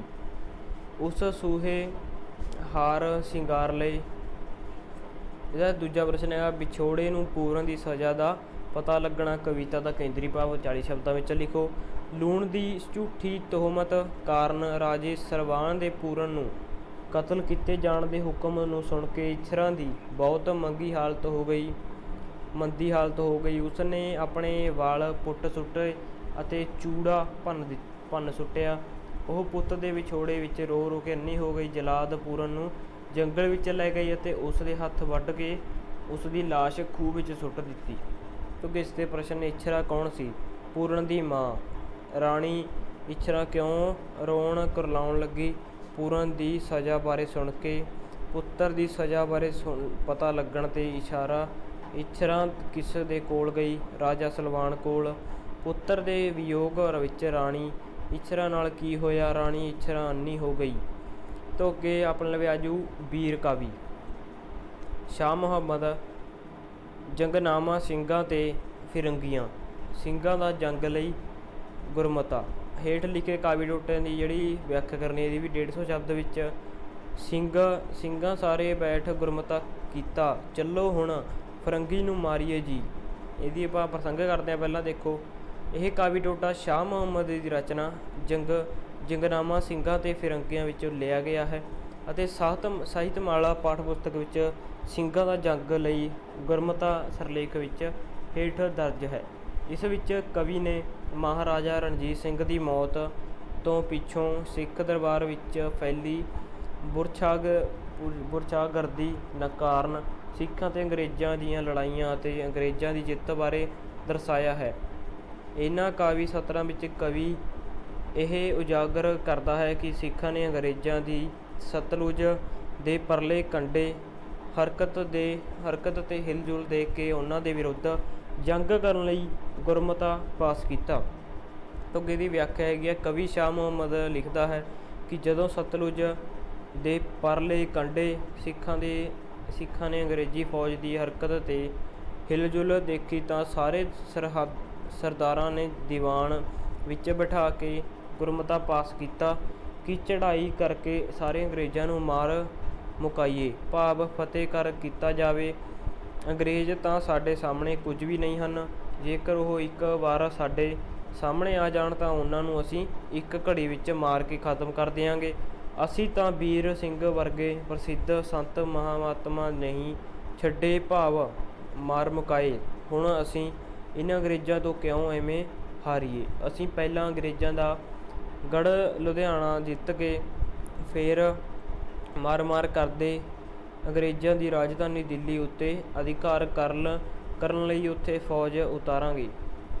ਤੋਂ ਅੱਗੇ ਸੈਕਿੰਡ ਪ੍ਰਸ਼ਨ ਹੈਗਾ, ਇਹਦਾ ਕੇਂਦਰੀ ਭਾਵ ਲਿਖਣਾ। ਸਿੰਘਾਂ ਦਾ ਜੰਗ ਲਈ ਗੁਰਮਤਾ। ਸਿੰਘਾਂ ਨੇ ਆਪਣੇ ਵਿਰੁੱਧ ਅੰਗਰੇਜ਼ਾਂ ਦੁਆਰਾ ਸਤਲੁਜ ਪਾਰ ਹਿਲਜੁਲ ਬਾਰੇ ਸੁਣ ਕੇ ਇਕੱਠੇ ਹੋ ਕੇ ਗੁਰਮਤਾ ਕੀਤਾ ਕਿ ਉਹਨਾਂ ਨੂੰ ਅੰਗਰੇਜ਼ਾਂ ਦਾ ਮੁਕਾਬਲਾ ਕਰਨਾ ਚਾਹੀਦਾ ਹੈ, ਕਿਉਂਕਿ ਉਹ ਉਹਨਾਂ ਦੀ ਸ਼ਕਤੀ ਅੱਗੇ ਕੁਝ ਵੀ ਨਹੀਂ ਹਨ। ਲੁਧਿਆਣੇ ਨੂੰ ਫਤਿਹ ਕਰਕੇ ਉਹ ਅੰਗਰੇਜ਼ ਆਪਣੀ ਫੌਜਾਂ ਦਿੱਲੀ ਵਿੱਚ ਉਤਾਰਨਗੇ। ਤੋਂ ਅੱਗੇ ਇਸ ਦੇ ਪ੍ਰਸ਼ਨ ਹੈਗੇ ਨੇ, ਸਿੰਘਾਂ ਦੀ ਜੰਗ ਲਈ ਗੁਰਮਤਾ ਕਿਸ ਦੀ ਰਚਨਾ ਹੈ? ਸ਼ਾਹ ਮੁਹੰਮਦ ਦੀ। ਸਿੰਘਾਂ ਨੇ ਕਿਹੜਾ ਗੁਰਮਤਾ ਕੀਤਾ? ਫਰੰਗੀ ਨੂੰ ਮਾਰਨ ਦਾ। ਸਿੱਖ ਲੁਧਿਆਣੇ ਨੂੰ ਜਿੱਤ ਕੇ ਕਿੱਥੇ ਪੁੱਜਣਾ ਚਾਹੁੰਦੇ ਹਨ? ਦਿੱਲੀ ਵਿੱਚ। ਤੋਂ ਅੱਗੇ ਆਪਣਾ ਵਿਆਜੂ ਸੈਕਿੰਡ, ਸਿੰਘਾਂ ਦੀ ਚੜ੍ਹਤ। ਇਹ ਜਿਹੜਾ ਬਹੁਤ ਇੰਪੋਰਟੈਂਟ ਆ, ਯਾਨੀ ਕਿ ਕੇਂਦਰੀ ਭਾਵ ਅਤੇ ਇਹਦਾ ਜਿਹੜਾ 150 ਸ਼ਬਦਾਂ ਵਿੱਚ ਲਿਖਣੀ ਹੈ, ਵਿਆਖਿਆ ਕਰਨੀ ਹੈ। ਪ੍ਰਸੰਗ ਬਹੁਤ ਇੰਪੋਰਟੈਂਟ ਹੈ ਤੁਹਾਡੇ ਲਈ, ਦੱਸਦੇ ਆਪਾਂ ਤੁਹਾਨੂੰ। ਪਹਿਲਾਂ ਹੇਠ ਲਿਖੇ ਕਾਵਿ ਟੁੱਟ ਦੀ ਪ੍ਰਸੰਗ ਸਹਾਇਤਾ ਕਰਨੀ ਹੈ, ਤੁਹਾਨੂੰ ਪਤਾ ਹੋਵੇਗਾ। ਧੌਂਸਾ ਵੱਜਿਆ ਕੂਚ ਦਾ ਹੁਕਮ, ਚੜ੍ਹੇ ਸੂਰਮੇ ਸਿੰਘ ਦਲੇਰ ਮੀਆਂ। ਪਹਿਲਾਂ ਦਾ ਪ੍ਰਸੰਗ ਕਰਦੇ ਹਾਂ। ਇਹ ਕਾਵਿ ਟੋਟਾ ਸ਼ਾਹ ਮੁਹੰਮਦ ਦੀ ਰਚਨਾ ਜੰਗਨਾਮਾ ਸਿੰਘਾਂ ਤੇ ਫਿਰੰਗੀਆਂ ਵਿੱਚੋਂ ਲਿਆ ਗਿਆ ਹੈ ਅਤੇ ਸਿੰਘਾਂ ਦੀ ਚੜ੍ਹਤ ਸਿਰਲੇਖ ਹੇਠ ਸਾਹਿਤਮਾਲਾ ਪਾਠ ਪੁਸਤਕ ਵਿੱਚ ਦਰਜ ਹੈ। ਇਹਨਾਂ ਸਤਰਾਂ ਵਿੱਚ ਸ਼ਾਹ ਮੁਹੰਮਦ ਨੇ ਸਿੱਖ ਫੌਜਾਂ ਦੀ ਅੰਗਰੇਜ਼ ਫੌਜ ਦੇ ਵਿਰੁੱਧ ਚੜ੍ਹਾਈ ਦੀ ਮੂਰਤੀਕਾਰੀ ਕੀਤੀ ਹੈ। ਵਿਆਖਿਆ ਹੈਗੀ ਇਹਦੀ, ਕਵੀ ਸ਼ਾਹ ਮੁਹੰਮਦ ਆਖਦਾ ਹੈ ਕਿ ਜਦੋਂ ਸਿੱਖ ਫੌਜਾਂ ਨੂੰ ਅੰਗਰੇਜ਼ਾਂ ਦੇ ਵਿਰੁੱਧ ਚੜ੍ਹਾਈ ਕਰਨ ਦਾ ਹੁਕਮ ਹੋਇਆ ਤਾਂ ਫੌਜਾਂ ਨਗਾਰਾ ਵਜਾਉਂਦੀਆਂ ਲੜਾਈ ਦੇ ਮੈਦਾਨ ਵੱਲ ਚੱਲ ਪਈਆਂ। ਇਸ ਫੌਜ ਵਿੱਚ ਵੱਡੇ ਵੱਡੇ ਸਰਦਾਰਾਂ ਦੇ ਸੁੰਦਰ ਅਤੇ ਜਵਾਨ ਪੁੱਤਰ ਸਨ। ਉਹ ਫੌਜ ਵਿੱਚ ਮਾਰਚ ਕਰਦੇ ਹੋਏ ਇੰਜ ਪ੍ਰਤੀਤ ਹੁੰਦੇ ਹਨ ਜਿਵੇਂ ਬੇਲੇ ਵਿੱਚੋਂ ਸ਼ੇਰ ਨਿਕਲਦੇ ਹੋਣ। ਇਸ ਫੌਜ ਵਿੱਚ ਉਹ ਬਹਾਦਰ ਮਝੈਲ ਅਤੇ ਦੁਆਬੀਏ ਵੀ ਸਨ, ਜਿਨ੍ਹਾਂ ਨੇ ਮਹਾਰਾਜਾ ਰਣਜੀਤ ਸਿੰਘ ਵੇਲੇ ਬਹੁਤ ਸਾਰੇ ਕਿਲ੍ਹੇ ਆਪਣੇ ਅਧੀਨ ਕੀਤੇ ਸਨ, ਭਾਵ ਜਿੱਤੇ ਹਨ। ਇਸ ਫੌਜ ਦੇ ਨਾਲ ਜੰਬੂਰਖਾਨਾ ਵੀ ਚੱਲ ਪਿਆ। ਇਸ ਫੌਜ ਨੂੰ ਜਦੋਂ ਕੂਚ ਭਾਵ ਚੜ੍ਹਾਈ ਕਰਨ ਦੀ ਹੁਕਮ ਹੋਇਆ ਤਾਂ ਉਹਨਾਂ ਨੇ ਜ਼ਰਾ ਵੀ ਦੇਰ ਨਾ ਕੀਤੀ। ਇਹ ਤੋਂ ਅੱਗੇ ਸਿੰਘਾਂ ਦੀ ਚੜ੍ਹਤ ਕੇਂਦਰੀ ਭਾਵ। ਜਦੋਂ ਸਿੱਖ ਫੌਜਾਂ ਨੂੰ ਅੰਗਰੇਜ਼ ਦੇ ਵਿਰੁੱਧ ਚੜ੍ਹਾਈ ਕਰਨ ਦਾ ਹੁਕਮ ਹੋਇਆ ਤਾਂ ਉਹ ਧੌਂਸਾ ਵਜਾ ਕੇ ਇੰਜ ਤੁਰ ਪਏ ਜਿਵੇਂ ਬੇਲੇ ਵਿੱਚੋਂ ਸ਼ੇਰ ਨਿਕਲਦੇ ਹੋਣ। ਇਸ ਫੌਜ ਵਿੱਚ ਸਰਦਾਰਾਂ ਦੇ ਪੁੱਤਰ ਬਹਾਦਰ ਮਝੈਲ ਅਤੇ ਦੁਆਬੀਆ ਤੋਂ ਬਿਨਾਂ ਜੰਬੂਰਖਾਨਾ ਵੀ ਚੱਲ ਪਿਆ। ਜਦੋਂ ਸਿੱਖ ਫੌਜ ਨੂੰ ਚੜ੍ਹਾਈ ਕਰਨ ਦਾ ਹੁਕਮ ਹੋਇਆ ਤਾਂ ਉਹਨਾਂ ਨੇ ਜ਼ਰਾ ਵੀ ਦੇਰ ਨਾ ਕੀਤੀ। ਤੋਂ ਇਹਦੇ ਪ੍ਰਸ਼ਨ ਨੇ, ਸਿੱਖ ਫੌਜ ਵਿੱਚ ਕੌਣ ਕੌਣ ਸਨ? ਸਿੱਖ ਸਰਦਾਰਾਂ ਦੇ ਪੁੱਤਰ ਮਝੈਲ ਅਤੇ ਦੁਆਬੀਆ। ਸ਼ਾਹ ਮੁਹੰਮਦ ਅਨੁਸਾਰ ਮਝੈਲ ਅਤੇ ਦੁਆਬੀਆ ਨੇ ਕੀ ਕੀਤਾ ਸੀ? ਅਨੇਕ ਕਿਲ੍ਹੇ ਜਿੱਤੇ ਸਨ। ਇਹ ਤੋਂ ਅੱਗੇ ਸਰਦਾਰਾਂ ਦੇ ਛੈਲ ਬਾਂਕੇ ਕਿਸ ਤਰ੍ਹਾਂ ਦੇ ਸਨ? ਬੇਲੀਓ ਨਿਕਲੇ ਸ਼ੇਰਾਂ ਵਾਂਗ। ਫੌਜ ਦੇ ਕੂਚ ਦਾ ਕਦੋਂ ਹੁਕਮ ਹੋਇਆ? ਧੌਂਸਾ ਵੱਜਣ ਉੱਤੇ। ਹੇਠ ਲਿਖੇ ਕਥਨ ਸਹੀ ਜਾਂ ਗਲਤ? ਪਹਿਲਾ ਹੈਗਾ, ਬਹਾਦਰ ਸਿੰਘ ਨੇ ਜੰਗ ਦੇ ਮੈਦਾਨ ਵਿੱਚ ਕਈ ਗੋਰਿਆਂ ਨੂੰ ਮੌਤ ਦੇ ਹਵਾਲੇ ਕਰ ਦਿੱਤਾ। ਇਹਦਾ ਹੈਗਾ ਉੱਤਰ ਸਹੀ। ਸਿੱਖ ਫੌਜਾਂ ਹਾਰ ਕੇ ਪਿਛਾਂਹ ਹਟ ਗਈਆਂ। ਇਹਦਾ ਹੈਗਾ ਗਲਤ। ਹਾਂਜੀ ਮਿੱਤਰੋ, ਇਹ ਤੋਂ ਅੱਗੇ ਆਪਣਾ ਵੀ ਆਜੂ ਵਾਰਤਕ ਭਾਗ, ਯਾਨੀ ਕਿ ਪ੍ਰਸ਼ਨ ਉੱਤਰ ਅਤੇ ਸਾਰ ਲੇਖ ਆ ਜਾਣਗੇ ਇਸ ਵਿੱਚ। ਜਿਵੇਂ ਕਿ ਪਹਿਲਾ ਪਾਠ ਆਪਣਾ ਵੀ ਆਜੂਗਾ ਬਾਬਾ ਰਾਮ ਸਿੰਘ ਕੂਕਾ, ਜਿਹੜੇ ਟਰਮ 2 ਦੇ ਸਿਲੇਬਸ ਵਿੱਚ ਹੈ। ਇਸ ਕਰਕੇ ਚਲੋ ਫਿਰ ਇਹਦੀ ਰਿਵੀਜ਼ਨ ਕਰਾਂਗੇ ਹੁਣ ਆਪਾਂ ਤੁਹਾਡੀ। हाँ जी मित्रों, पहला प्रश्न है बाबा राम सिंह कूका लेख का सार 150 शब्दों में लिखो। जो सार आ 150 शब्द में लिखना है। पहला देखो उत्तर में आप लिख देंगे, इस आप पढ़ा देंगे पॉइंट। जान पछाण बाबा राम सिंह कूका लेख सरदार कपूर सिंह का लिखा हुआ है।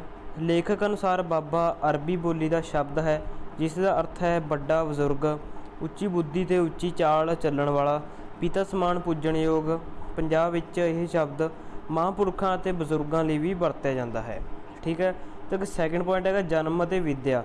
बाबा राम सिंह जी का जन्म 1886 ईस्वी विच लुधियाने के नेड़े एक छोटे जिहे पिंड भैणी राइयां विच जस्सा सिंह के घर होया। आप दे पिता पिंड विच लुहारा तरखाना काम करते सन। ਉਹ धार्मिक बिरती वाले पुरुष सन, इसलिए उन्होंने राम सिंह नूं बचपन विच बहुत ही चंगी विद्या दिवाई और धार्मिक बिरती वाला बना दिता। तो अगला पॉइंट है विआह। बाबा राम सिंह का विआह माई जस्सो नाल होया। उसकी कुखों 2 पुत्रियां दे जन्म लिया। उन्हां दी पालना पुत्रां वांग ही की गई। तो अगला पॉइंट है फौज विच भर्ती होना। बाबा राम सिंह की वड्डी भैन लुधियाने के नेड़े पिंड रायपुर विच काबल सिंह नाल विआही हुई सी। ओह काबल सिंह महाराजा रणजीत सिंह दे तोपखाने विच तोपजी सी। अपनी भैन ते भणवैये की प्रेरणा नाल बाबा जी लाहौर जाके घोड़ चढ़िया दी पलटन विच भर्ती हो गई। इस तो अगला है मतलब मुदकी की लड़ाई विच हिस्सा लेना। ਸਿੰਘਾਂ ते अंग्रेज़ों विचकार हुई मुदकी की लड़ाई विच बाबा राम सिंह जी लड़े ਅਤੇ मगरों आप भैणी पिंड विच मुड़ आए।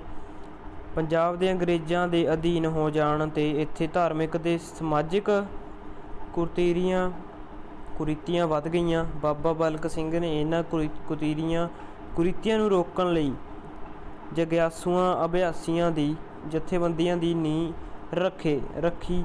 पंजाब विच बाबा राम सिंह इस जथेबंदी के प्रचारक थापे गए। इहो जथेबंदी पंजाब विच पिछों नामधारी जथेबंदी जां कुक्कियां दी जमात खवाई। इन्हां नूं नामधारी तां आखदे हन क्योंकि यह परमात्मा के नाम का अभ्यास अते सिमरन करते सन, अते कुक्के दा क्योंकि यह अपने दीवाना के जत्थियां विच मस्त होके सती श्री अकाल कूकते सन। तो अगला पॉइंट है पिंड विच हट्टी पाउणी। फौज की नौकरी छड्डण मगरों बाबा राम सिंह ने अपने पिंड विच ही एक लोहे ते कपड़े की हट्टी पा लई। ਉਹ इस कमाई नाल ही परिवार का गुजारा करते अते पुन्नदान लई दसवंध आदि कढ़ते सन। हुण बाबा राम सिंह ने देश ते जाति के कल्याण का बीड़ा चुक लिया। इंज ਉਹ एक महान धार्मिक आगू, एक दरवेश, समाज सुधारक, राजसी नेता ते पक्के देश भगत के रूप विच प्रकाशमान हो गए। हुण आप भाई जी दी थां बाबा गुरु जा सतगुर आख के पुकारे जान लगे। तो अगला पॉइंट है बाबा जी के जीवन के निशाने।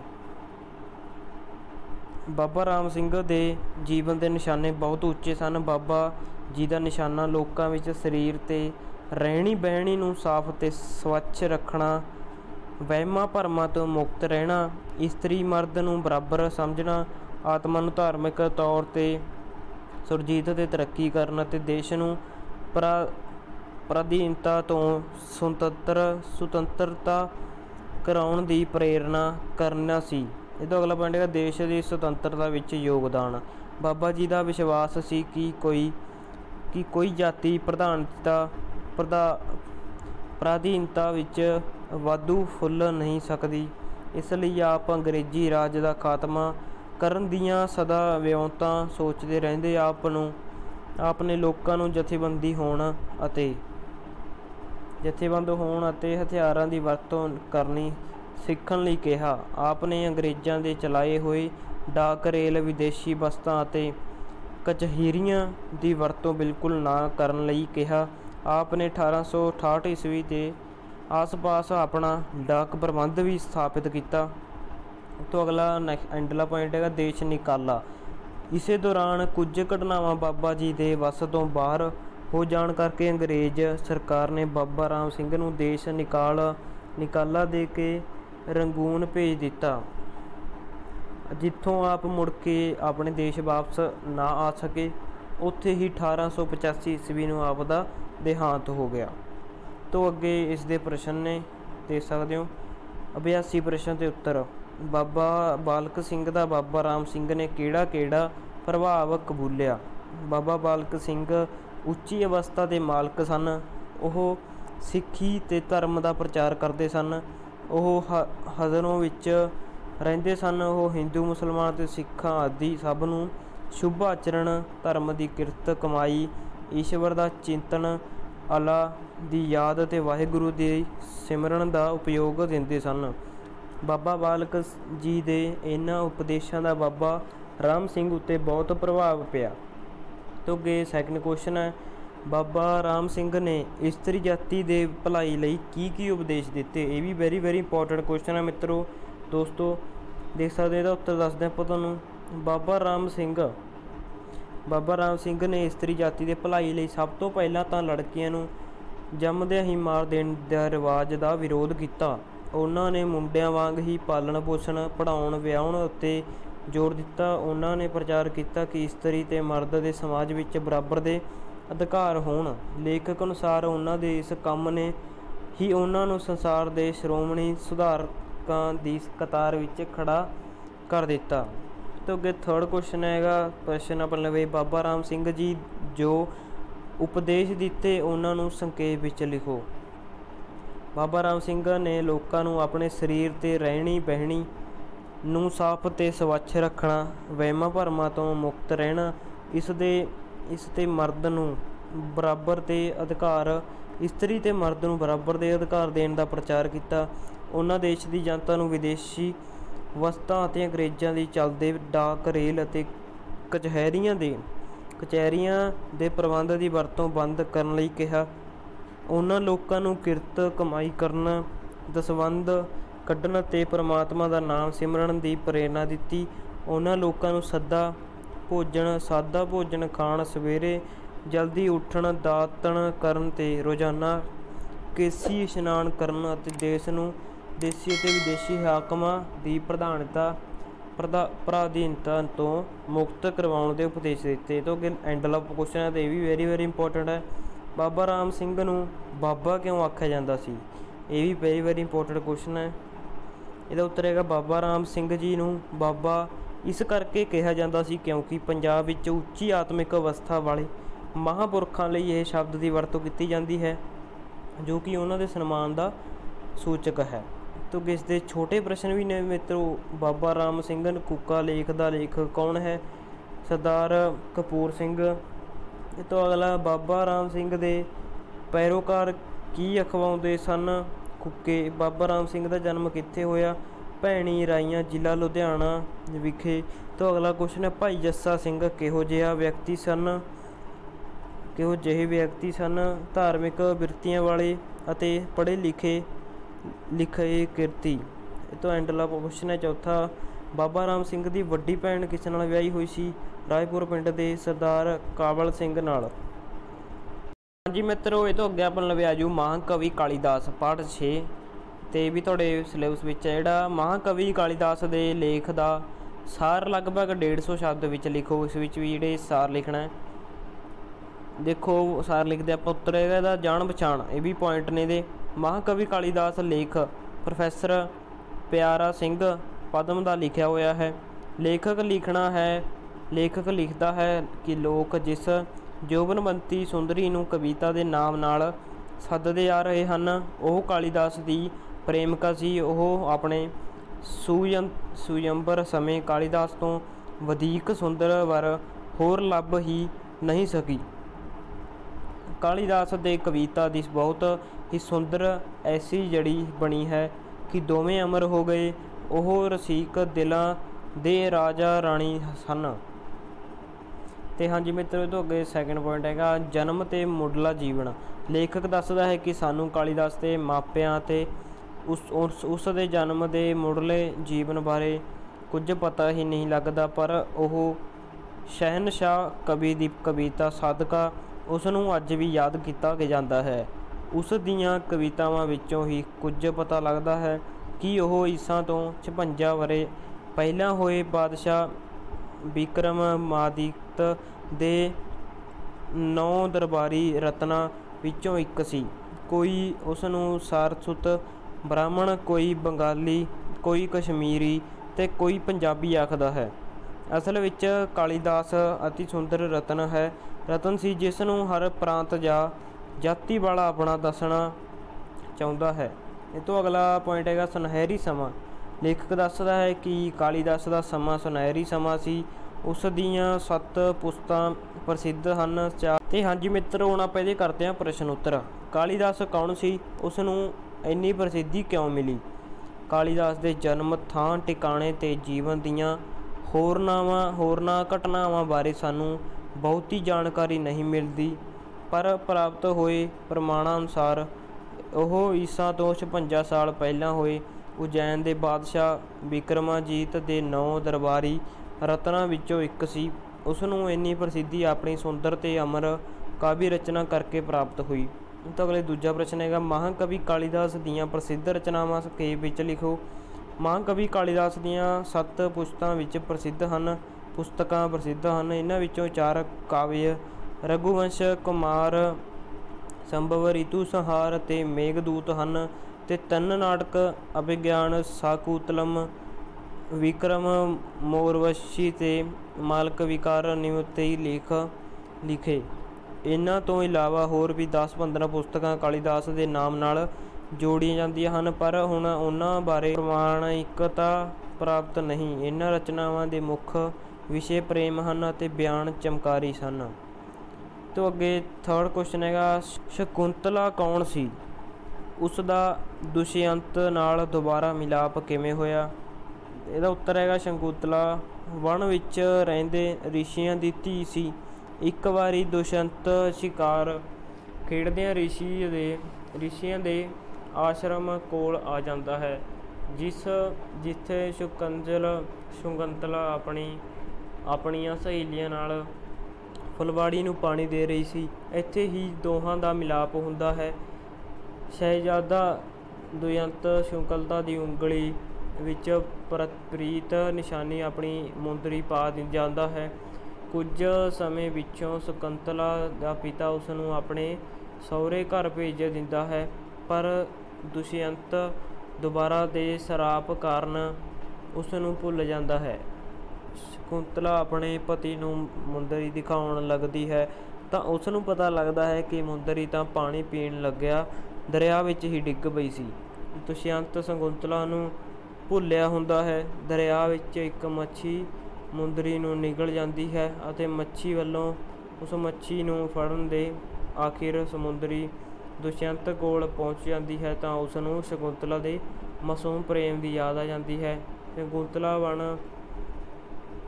ਵਣ ਵਿੱਚ ਵਿਛੋੜੇ ਦੇ ਦਿਨ ਗੁਜ਼ਾਰਦੀ ਆਪਣੇ ਨਵੇਂ ਜੰਮੇ ਬੱਚੇ ਭੱਤ ਨਾਲ ਦਿਲ ਪਰਚਾਵਾ ਕਰਦੀ ਹੈ। ਇੱਥੇ ਹੀ ਉਸ ਦਾ ਦੁਸ਼ਯੰਤ ਨਾਲ ਦੁਬਾਰਾ ਮਿਲਾਪ ਹੋ ਜਾਂਦਾ ਹੈ। ਤੋਂ ਅੱਗੇ ਚੌਥਾ ਕੁਐਸਚਨ ਹੈਗਾ ਅਨਾਮਿਕਾ ਤੋਂ ਕੀ ਭਾਵ ਹੈ? ਇਸ ਬਾਰੇ ਕਿਹੜੀ ਘਟਨਾ ਪ੍ਰਚਲਿਤ ਹੈ? ਹੱਥ ਦੀ ਚੀਚੀ ਲਗਲੀ ਉਂਗਲੀ ਨੂੰ ਅਨਾਮਿਕਾ ਕਿਹਾ ਜਾਂਦਾ ਹੈ। ਇੱਕ ਵਿਦਵਾਨ ਸਮਾਲੋਚਕ ਅਨੁਸਾਰ ਹੱਥ ਦੀ ਚੀਚੀ ਲਗਲੀ ਉਂਗਲੀ ਨੂੰ ਅਨਾਮਿਕਾ ਦਾ ਨਾਂ ਇਸ ਕਰਕੇ ਦਿੱਤਾ ਗਿਆ ਹੈ ਕਿ ਜਦੋਂ ਕਵੀਆਂ ਦੀ ਗਿਣਤੀ ਕਰਨ ਲੱਗਿਆਂ ਪਹਿਲੀ ਚੀਚੀ ਤੇ ਕਾਲੀਦਾਸ ਦਾ ਨਾਮ ਗਿਣਿਆ ਤਾਂ ਅੱਗੇ ਨਾਂ ਲੈਣ ਨੂੰ ਕਾਲੀਦਾਸ ਦੇ ਮੁਕਾਬਲੇ ਦਾ ਕੋਈ ਨਹੀਂ ਸੀ। ਇਸੇ ਲਈ ਅਗਲੀ ਉਂਗਲੀ ਅਨਾਮਿਕਾ ਦਾ ਨਾਮ ਵੀ ਸਾਰਥਕ ਹੋ ਗਿਆ, ਕਿਉਂਕਿ ਅੱਗੇ ਨਾਂ ਲੈਣ ਨੂੰ ਕਾਲੀਦਾਸ ਦੇ ਮੁਕਾਬਲੇ ਦਾ ਹੋਰ ਕੋਈ ਕਵੀ ਹੈ ਹੀ ਨਹੀਂ ਸੀ। ਤੋਂ ਇਸ ਦੇ ਛੋਟੇ ਪ੍ਰਸ਼ਨ ਹੈਗੇ ਨੇ ਮਹਾਂਕਵੀ ਕਾਲੀਦਾਸ ਲੇਖ ਦਾ ਲੇਖਕ ਕੌਣ ਹੈ? ਪ੍ਰੋਫੈਸਰ ਪਿਆਰਾ ਸਿੰਘ ਪਦਮ। ਪੱਛਮ ਵਾਲੇ ਕਾਲੀਦਾਸ ਨੂੰ ਕੀ ਕਹਿੰਦੇ ਸਨ? ਹਿੰਦੁਸਤਾਨ ਦਾ ਸ਼ੇਕਸਪੀਅਰ। ਸ਼ੈਕਸਪੀਅਰ ਤੋਂ ਅੱਗੇ ਕਾਲੀਦਾਸ ਕਿਸ ਦੇ 9 ਰਤਨਾਂ ਵਿੱਚੋਂ ਇੱਕ ਸੀ? ਬਾਦਸ਼ਾਹ ਬਿਕਰਮਜੀਤ ਦੇ ਰਾਜ ਤਰੰਗਣੀ ਦਾ ਕਰਤਾ ਕੌਣ ਸੀ? ਕੱਲਣ। ਅਤੇ ਇਹ ਤੋਂ ਅਗਲਾ ਹਾਂਜੀ ਮਿੱਤਰੋ ਆਪਣਾ ਵੀ ਆ ਜਾਂਦਾ ਮੇਰੇ ਵੱਡੇ ਵਡੇਰੇ ਪਾਠ 7ਵਾਂ। ਪਹਿਲਾ ਕੁਐਸਚਨ ਹੈਗਾ ਮੇਰੇ ਵੱਡੇ ਵਡੇਰੇ ਦਾ ਲੇਖ ਸਾਰ 150 ਸ਼ਬਦਾਂ ਵਿੱਚ ਲਿਖੋ। ਦੇਖੋ ਪਹਿਲਾਂ ਆਪਾਂ ਤੁਹਾਨੂੰ ਲੇਖ ਸਾਰ ਕਰਵਾ ਦਿੰਦੇ ਸਾਰਾ। ਪਹਿਲਾ ਪੁਆਇੰਟ ਹੈਗਾ ਜਾਣ ਪਛਾਣ। ਮੇਰੇ ਵੱਡੇ ਵਡੇਰੇ ਲੇਖ ਗਿਆਨੀ ਗੁਰਦਿੱਤ ਸਿੰਘ ਦਾ ਲਿਖਿਆ ਹੋਇਆ ਹੈ। ਇਸ ਵਿੱਚ ਲੇਖਕ ਦੱਸਦਾ ਹੈ ਕਿ ਉਸ ਦੇ ਵੱਡੇ ਵਡੇਰੇ ਕਿਸ ਰਾਜੇ ਨਵਾਬ ਦੇ ਨੌਕਰ ਰਈਸ ਬਖਤਾਵਰ ਜਾਂ ਵਿਦਵਾਨ ਨਹੀਂ ਸਨ, ਸਗੋਂ ਉਹ ਪੁਰਾਣੇ ਪੰਜਾਬ ਦੇ ਇੱਕ ਨਮੂਨੇ ਦੇ ਪੁਰਖ ਸਨ। ਲੇਖਕ ਨੇ ਆਪਣੇ ਦਾਦੇ ਬਾਬੇ ਅੱਖੀਂ ਨਹੀਂ ਦੇਖੇ, ਸਗੋਂ ਉਹਨਾਂ ਦੀਆਂ ਕਹਾਣੀਆਂ ਹੀ ਕੰਨੀ ਸੁਣੀਆਂ ਹਨ। ਲੇਖਕ ਦੇ ਦਾਦੇ ਅਗਲਾ ਪੁਆਇੰਟ ਹੈ ਲੇਖਕ ਦੇ ਦਾਦੇ ਚਾਰ ਸਨ ਦਾਸ ਪੁੰਨੂ ਰਾਮ ਦਿੱਤਾ ਦੇ ਸਾਹਿਬ ਸਿੰਘ। ਚਾਰੇ ਭਰਾ ਕੱਦ ਵੱਲੋਂ ਲੰਮੇ, ਨਰੋਏ ਸਰੀਰਾਂ ਵੱਲੋਂ ਦੱਬ ਕੇ ਵਾਹ ਤੇ ਰੱਜ ਕੇ ਖਾਣ ਵਾਲੀ ਆਸ-ਪਾਸ ਦੇ ਪਿੰਡਾਂ ਲਈ ਹਊਆ ਬਣੇ ਹੋਏ ਸਨ। ਉਹ ਚਾਰੇ ਬਾਬੇ ਜਿਸ ਖੇਤ ਵਿੱਚੋਂ ਲੰਘ ਜਾਂਦੇ ਉੱਥੇ ਡੰਡੀ ਪੈ ਜਾਂਦੀ ਸੀ। ਉਹਨਾਂ ਦੇ ਵੱਡਿਆਂ ਦਾ ਲਾਗਲੇ ਪਿੰਡ ਛਾਪੇ ਵਿੱਚ ਖੂਨ ਦਾ ਰਿਸ਼ਤਾ ਕਰਕੇ ਵਰਤਾਰਾ ਸੀ। ਇਹ ਤੋਂ ਅਗਲਾ ਪੁਆਇੰਟ ਹੈ ਵਿਆਹ 'ਤੇ ਜਾਣਾ। ਉਹ ਚਾਚੇ ਬਾਬੇ ਜਦੋਂ ਇੱਕ ਵਿਆਹ 'ਤੇ ਦੁਪਹਿਰ ਰੋਟੀ ਵੇਲੇ ਛਾਪੇ ਪਿੰਡ ਪੁੱਜੇ ਤਾਂ ਵਿਆਹ ਵਾਲਿਆਂ ਨੇ ਮੇਰੇ ਮੇਲ ਗੇਲ ਲਈ ਇੱਕ ਕੜਾਹਾ ਗੁੜ ਦੇ ਕੜਾਹ ਦਾ ਬਣਵਾਇਆ ਹੋਇਆ ਸੀ। ਉਹ ਸ਼ਰੀਕੇ ਤੋਂ ਪਹਿਲਾਂ ਹੀ ਗੁੜ ਦਾ ਕੜਾਹ ਖਾਣ ਬੈਠ ਗਏ। ਫਲਸਰੂਪ ਛਾਪੇ ਵਾਲਿਆਂ ਨੇ ਅੱਗੇ ਤੋਂ ਉਹਨਾਂ ਨਾਲ ਮਿਲਣਾ ਵਰਤਣਾ ਹੀ ਬੰਦ ਕਰ ਦਿੱਤਾ। ਬਾਬੇ ਪੁੰਨੂ ਵਾਲੇ ਹੰਕਾਰੇ ਪਹਿਲਵਾਨ ਦੀ ਗੱਤ ਬਣਾਉਣੀ। ਉਹ ਚਾਰੇ ਭਰਾ ਖਾਣ ਪੀਣ ਦੇ ਪੱਖ ਨਾਲੋਂ ਵਧੇਰੇ ਪ੍ਰਸਿੱਧ ਜ਼ੋਰਾਵਰੀ ਕਰਕੇ ਸਨ। ਇੱਕ ਵਾਰੀ ਜੰਗਲ ਦਾ ਇੱਕ ਪੁਸਰਿਆ ਪਹਿਲਵਾਨ ਪਿੰਡ ਦੇ ਚੌਧਰੀ ਚੜਤ ਸਿੰਘ ਵੱਲੋਂ ਸਵਾਗਤ ਕੀਤੇ ਜਾਣ ਪਿੱਛੇ ਪੱਕੀ ਰਸਦ ਮੰਗਣ ਲੱਗਾ। ਪੱਕੀ ਰਸਦ ਵਿੱਚੋਂ ਘੱਟੋ ਘੱਟ ਧੜੀ ਘਿਓ, ਇੰਨੀ ਹੀ ਖੰਡ, ਬਦਾਮ ਦੇ ਤੇ ਹੋਰ ਸਮਾਨ ਹੁੰਦਾ ਸੀ। ਔੜ ਕਾਲ ਦੇ ਦਿਨਾਂ ਦੇ ਬਾਵਜੂਦ ਚੌਧਰੀ ਰਸਦ ਤਾਂ ਭਾਵੇਂ ਦੇ ਦਿੰਦਾ, ਪਰ ਉਸ ਲਈ ਪਿੰਡ ਦੀ ਹੱਤਕ ਸਹਿਣ ਕਰਨੀ ਔਖੀ ਸੀ। ਮਿੱਥੇ ਜਿਨ੍ਹਾਂ ਤੇ ਪਿੰਡ ਦੇ ਲੋਕ ਛੋਟੇ ਜਿਹੇ ਪਿੰਡ ਦੇ ਪਹਿਲਵਾਨ ਦਾ ਪ੍ਰਸਿੱਧ ਪਹਿਲਵਾਨ ਨਾਲ ਘੋਲ ਦੇਖਣ ਲਈ ਇਕੱਠੇ ਹੋ ਗਏ। ਜਦੋਂ ਅਖਾੜਾ ਜੰਮ ਗਿਆ ਤਾਂ ਬਾਬਾ ਪੁੰਨੂ ਛਾਲ ਮਾਰ ਕੇ ਅਖਾੜੇ ਵਿੱਚ ਆਇਆ। ਅਖੀਰ ਕੁਸ਼ਤੀ ਹੋਈ ਤਾਂ ਬਾਬੇ ਪੁੰਨੂ ਨੇ ਪਹਿਲਵਾਨ ਦੀ ਠੋਠੀ ਹੇਠਾਂ ਕੋਣੀ ਦੇ ਕੇ ਬਾਹਾਂ ਉੱਤੇ ਅਜਿਹਾ ਚੁੱਕਿਆ ਕਿ ਉਸ ਦੀਆਂ ਅੱਖਾਂ ਦੇ ਆਣੇ ਬਾਹਰ ਆਉਣ ਲੱਗੇ। ਇੰਜ ਬਾਬੇ ਪੁੰਨੂ ਨੇ ਪਹਿਲਵਾਨ ਦੀ ਅਜਿਹੀ ਗੱਤ ਬਣਾਈ ਕਿ ਉਸ ਨੇ ਜਾਨ ਬਖਸ਼ਣ ਦਾ ਵਾਸਤਾ ਪਾ ਕੇ ਪਿੱਛਾ ਛੁਡਾਇਆ। ਤੇ ਹਾਂਜੀ ਮਿੱਤਰੋ ਅਗਲਾ ਪੁਆਇੰਟ ਹੈ ਬਾਬੇ ਦਾ ਹਨੇਰੀ ਨਾਲ ਡਿੱਗੇ ਸ਼ਹਿਤੂਤ ਨੂੰ ਘੜੀਸ ਕੇ ਘਰ ਲੈ ਆਉਣਾ। ਇੱਕ ਵਾਰੀ ਹਨੇਰੀ ਨਾਲ ਡਿੱਗੇ ਸ਼ਹਿਤੂਤ ਨੇ ਰਾਹ ਰੋਕਿਆ ਹੋਇਆ ਸੀ। ਲੋਕ ਸ਼ਹਿਤੂਤ ਦੀ ਛੰਗਾਈ ਬਾਰੇ ਸਲਾਹ ਕਰਦੇ ਪਏ ਸਨ। ਉਦੋਂ ਬਾਬਾ ਪੁੰਨੂ ਆ ਗਿਆ। ਲੋਕਾਂ ਨੇ ਕਿਹਾ ਕਿ ਜੇਕਰ ਉਹ ਸ਼ਹਿਤੂਤ ਲੈ ਜਾਵੇ ਤਾਂ ਉਸਦਾ ਰਿਹਾ। ਬਾਬਾ ਉਸ ਸ਼ਹਿਤੂਤ ਨੂੰ ਪੁੱਟ ਕੇ ਘੜੀਸ ਕੇ ਘਰ ਨੂੰ ਲੈ ਗਿਆ ਤੇ ਉਹਦਾ ਹੋ ਗਿਆ। ਤੇ ਅਗਲਾ ਪੁਆਇੰਟ ਆ ਲਟੈਣ ਦੀ ਘਟਨਾ। ਇੱਕ ਵਾਰੀ ਲੇਖਕ ਦਾ ਬਾਬਾ ਦਾਸ ਕੁਝ ਬੰਦਿਆਂ ਵੱਲੋਂ ਮੈਰੇ ਵਿੱਚ ਸੁੱਟੀ ਕਿੱਕਰ ਦੀ ਇੱਕ ਵੱਡੀ ਗੇਲੀ ਇਕੱਲਾ ਹੀ ਮੋਢੇ ਉੱਤੇ ਚੁੱਕ ਕੇ ਘਰ ਲੈ ਆਇਆ ਤੇ ਲਟੈਣ ਲਈ ਜਿਹੜੀ ਅਸੀਂ 90 ਵਰ੍ਹੇ ਪਿੱਛੋਂ 8-10 ਗੱਭਰੂਆਂ ਨੇ ਚੱਕ ਕੇ ਚੜ੍ਹਾਈ ਤੇ ਨਾਲ ਹੀ ਉਹਨਾਂ ਨੇ ਬਾਬੇ ਦੀ ਪ੍ਰਸ਼ੰਸਾ ਕੀਤੀ। ਤੋਂ ਅਗਲਾ ਪੁਆਇੰਟ ਹੈ ਬਾਬਿਆਂ ਦੀਆਂ ਭੈਣਾਂ ਦੇ ਕਾਰਨਾਮੇ। ਲੇਖਕ ਦੱਸਦਾ ਹੈ ਕਿ ਬਾਬਿਆਂ ਦੀ ਭੈਣਾਂ ਵੀ ਉਹਨਾਂ ਵਾਂਗ ਹੀ ਬਹਾਦਰ ਸਨ। ਇੱਕ ਵਾਰੀ ਬਾਬਿਆਂ ਦੀ ਛੋਟੀ ਭੈਣ ਨੇ ਰੋਟੀ ਲੈ ਕੇ ਗਈ ਖੇਤੋਂ ਜਵਾਰ ਦੇ ਸਿੱਟਿਆਂ ਦੀ ਪੰਡ ਬੰਨ੍ਹ ਲਿਆਈ। ਜਦੋਂ ਸਿੱਟੇ ਕੁੱਟ ਕੇ ਜੁਆਰ ਤੋਲੀ ਗਈ ਤਾਂ ਉਹ 5 ਮਣ ਕੱਚੀ ਹੋਈ ਸੀ। ਕੱਚੀ ਹੋਈ ਵੀ 5 ਮਣ ਦੀ ਜਿਹੜੀ ਉਹਦੀ ਭੈਣਾਂ ਲਿਆਈਆਂ ਬਹੁਤ ਸੀਗੀਆਂ। ਅਤੇ ਬਾਬਿਆਂ ਦੀ ਝੜੀਕ ਵਿਆਹੀ ਹੋਈ ਭੈਣ ਨੇ ਜਦੋਂ ਸ਼ਾਮੀ ਬਾਹਰ ਜਾਂਦਿਆਂ ਪਹਿਲਵਾਨ ਦਾ ਉਹ ਭਾਰਾ ਮੁਕੱਦਰ, ਜਿਸ ਨੂੰ ਉਸ ਤੋਂ ਬਿਨਾਂ ਹੋਰ ਕੋਈ ਚੁੱਕ ਨਹੀਂ ਸਕਦਾ ਸੀ, ਆਸਾਨੀ ਨਾਲ ਚੁੱਕ ਕੇ ਇੱਕ ਖੋਲੇ ਵਿੱਚ ਵਗਾਹ ਮਾਰਿਆ। ਅਗਲੇ ਦਿਨ ਜਦੋਂ ਲੋਕਾਂ ਨੇ ਮੁਕੱਦਰ ਖੋਲੇ ਵਿੱਚ ਪਿਆ ਦੇਖਿਆ ਤਾਂ ਉਹ ਹੈਰਾਨ ਹੋਏ ਕਿ ਇਸ ਨੂੰ ਹਿਲਾਉਣ ਵਾਲਾ ਕੌਣ ਹੈ। ਸ਼ਾਮੀ ਜਦੋਂ ਬਾਬਿਆਂ ਦੀ ਭੈਣ ਨੇ ਬਾਹਰ ਜਾਂਦਿਆਂ ਮੁਕੱਦਰ ਫੇਰ ਉੱਥੇ ਪਿਆ ਦੇਖਿਆ ਤਾਂ ਉਸ ਨੇ ਮੁਕੱਦਰ ਚੁੱਕ ਕੇ ਜ਼ੋਰ ਦੀ ਸੁੱਟਿਆ, ਜਿਸ ਨਾਲ ਅਗਲੇ ਖੋਲੇ ਦੀ ਕੰਧ ਢਹਿ ਗਈ। ਪਤਾ ਲੱਗਣ 'ਤੇ ਪਹਿਲਵਾਨ 101 ਰੁਪਏ ਅਤੇ ਸੁੱਚੇ ਤਿਉਰ ਦਾ ਨਜ਼ਰਾਨਾ ਬਾਲੀ ਵਿੱਚ ਰੱਖ ਕੇ ਭੇਂਟ ਕਰਦਿਆਂ ਭੈਣ ਅੱਗੇ ਪੇਸ਼ ਹੋਇਆ। ਇਸ ਨੇ ਬਾਬਿਆਂ ਦੀ ਭੈਣ ਨੂੰ ਧਰਮ ਦੀ ਭੈਣ ਬਣਾ ਲਿਆ। ਉਸ ਪਹਿਲਵਾਨ ਨੇ ਉਸ ਦਿਨ ਤੋਂ ਪਹਿਲਵਾਨੀ ਛੱਡ ਦਿੱਤੀ। ਤੋਂ ਅਗਲਾ ਪੁਆਇੰਟ ਹੈ ਬਾਬਿਆਂ ਦੀ ਭੈਣ ਤੇ ਪੁੱਤਰ। ਬਾਬਿਆਂ ਦੀ ਉਸ ਭੈਣ ਦੇ 2 ਪੁੱਤਰ ਜਨਮੇ ਸਨ। ਉਹ ਆਪਣੇ ਦੋਹਾਂ ਪੁੱਤਰਾਂ ਨੂੰ ਦੁੱਧ ਰਿੜਕਣ ਪਿੱਛੋਂ ਸਾਰੀ ਮੱਖਣੀ ਅੱਧੋ ਅੱਧ ਵੰਡ ਦਿੰਦੀ ਤੇ ਜ਼ੋਰ ਕਸਰਤ ਕਰਵਾਉਂਦੀ। ਉਹਨਾਂ ਵਿੱਚੋਂ ਵੱਡਾ ਮੰਗਲ ਸਿੰਘ ਨਾਮੀ ਪਹਿਲਵਾਨ ਬਣਿਆ। ਉਹ ਜਦੋਂ ਲੇਖਕ ਦੇ ਪਿੰਡ ਆਇਆ ਤਾਂ ਸਵਾ ਮਣ ਦੀਆਂ ਮੂੰਗਲੀਆਂ ਫੇਰਦਾ ਸੀ। ਲੋਕ ਬਾਬੇ ਨੂੰ ਵੀ ਭਾਣਜੇ ਦੇ ਕਰਤੱਵ ਦੇਖਣ ਲਈ ਆਖਦੇ।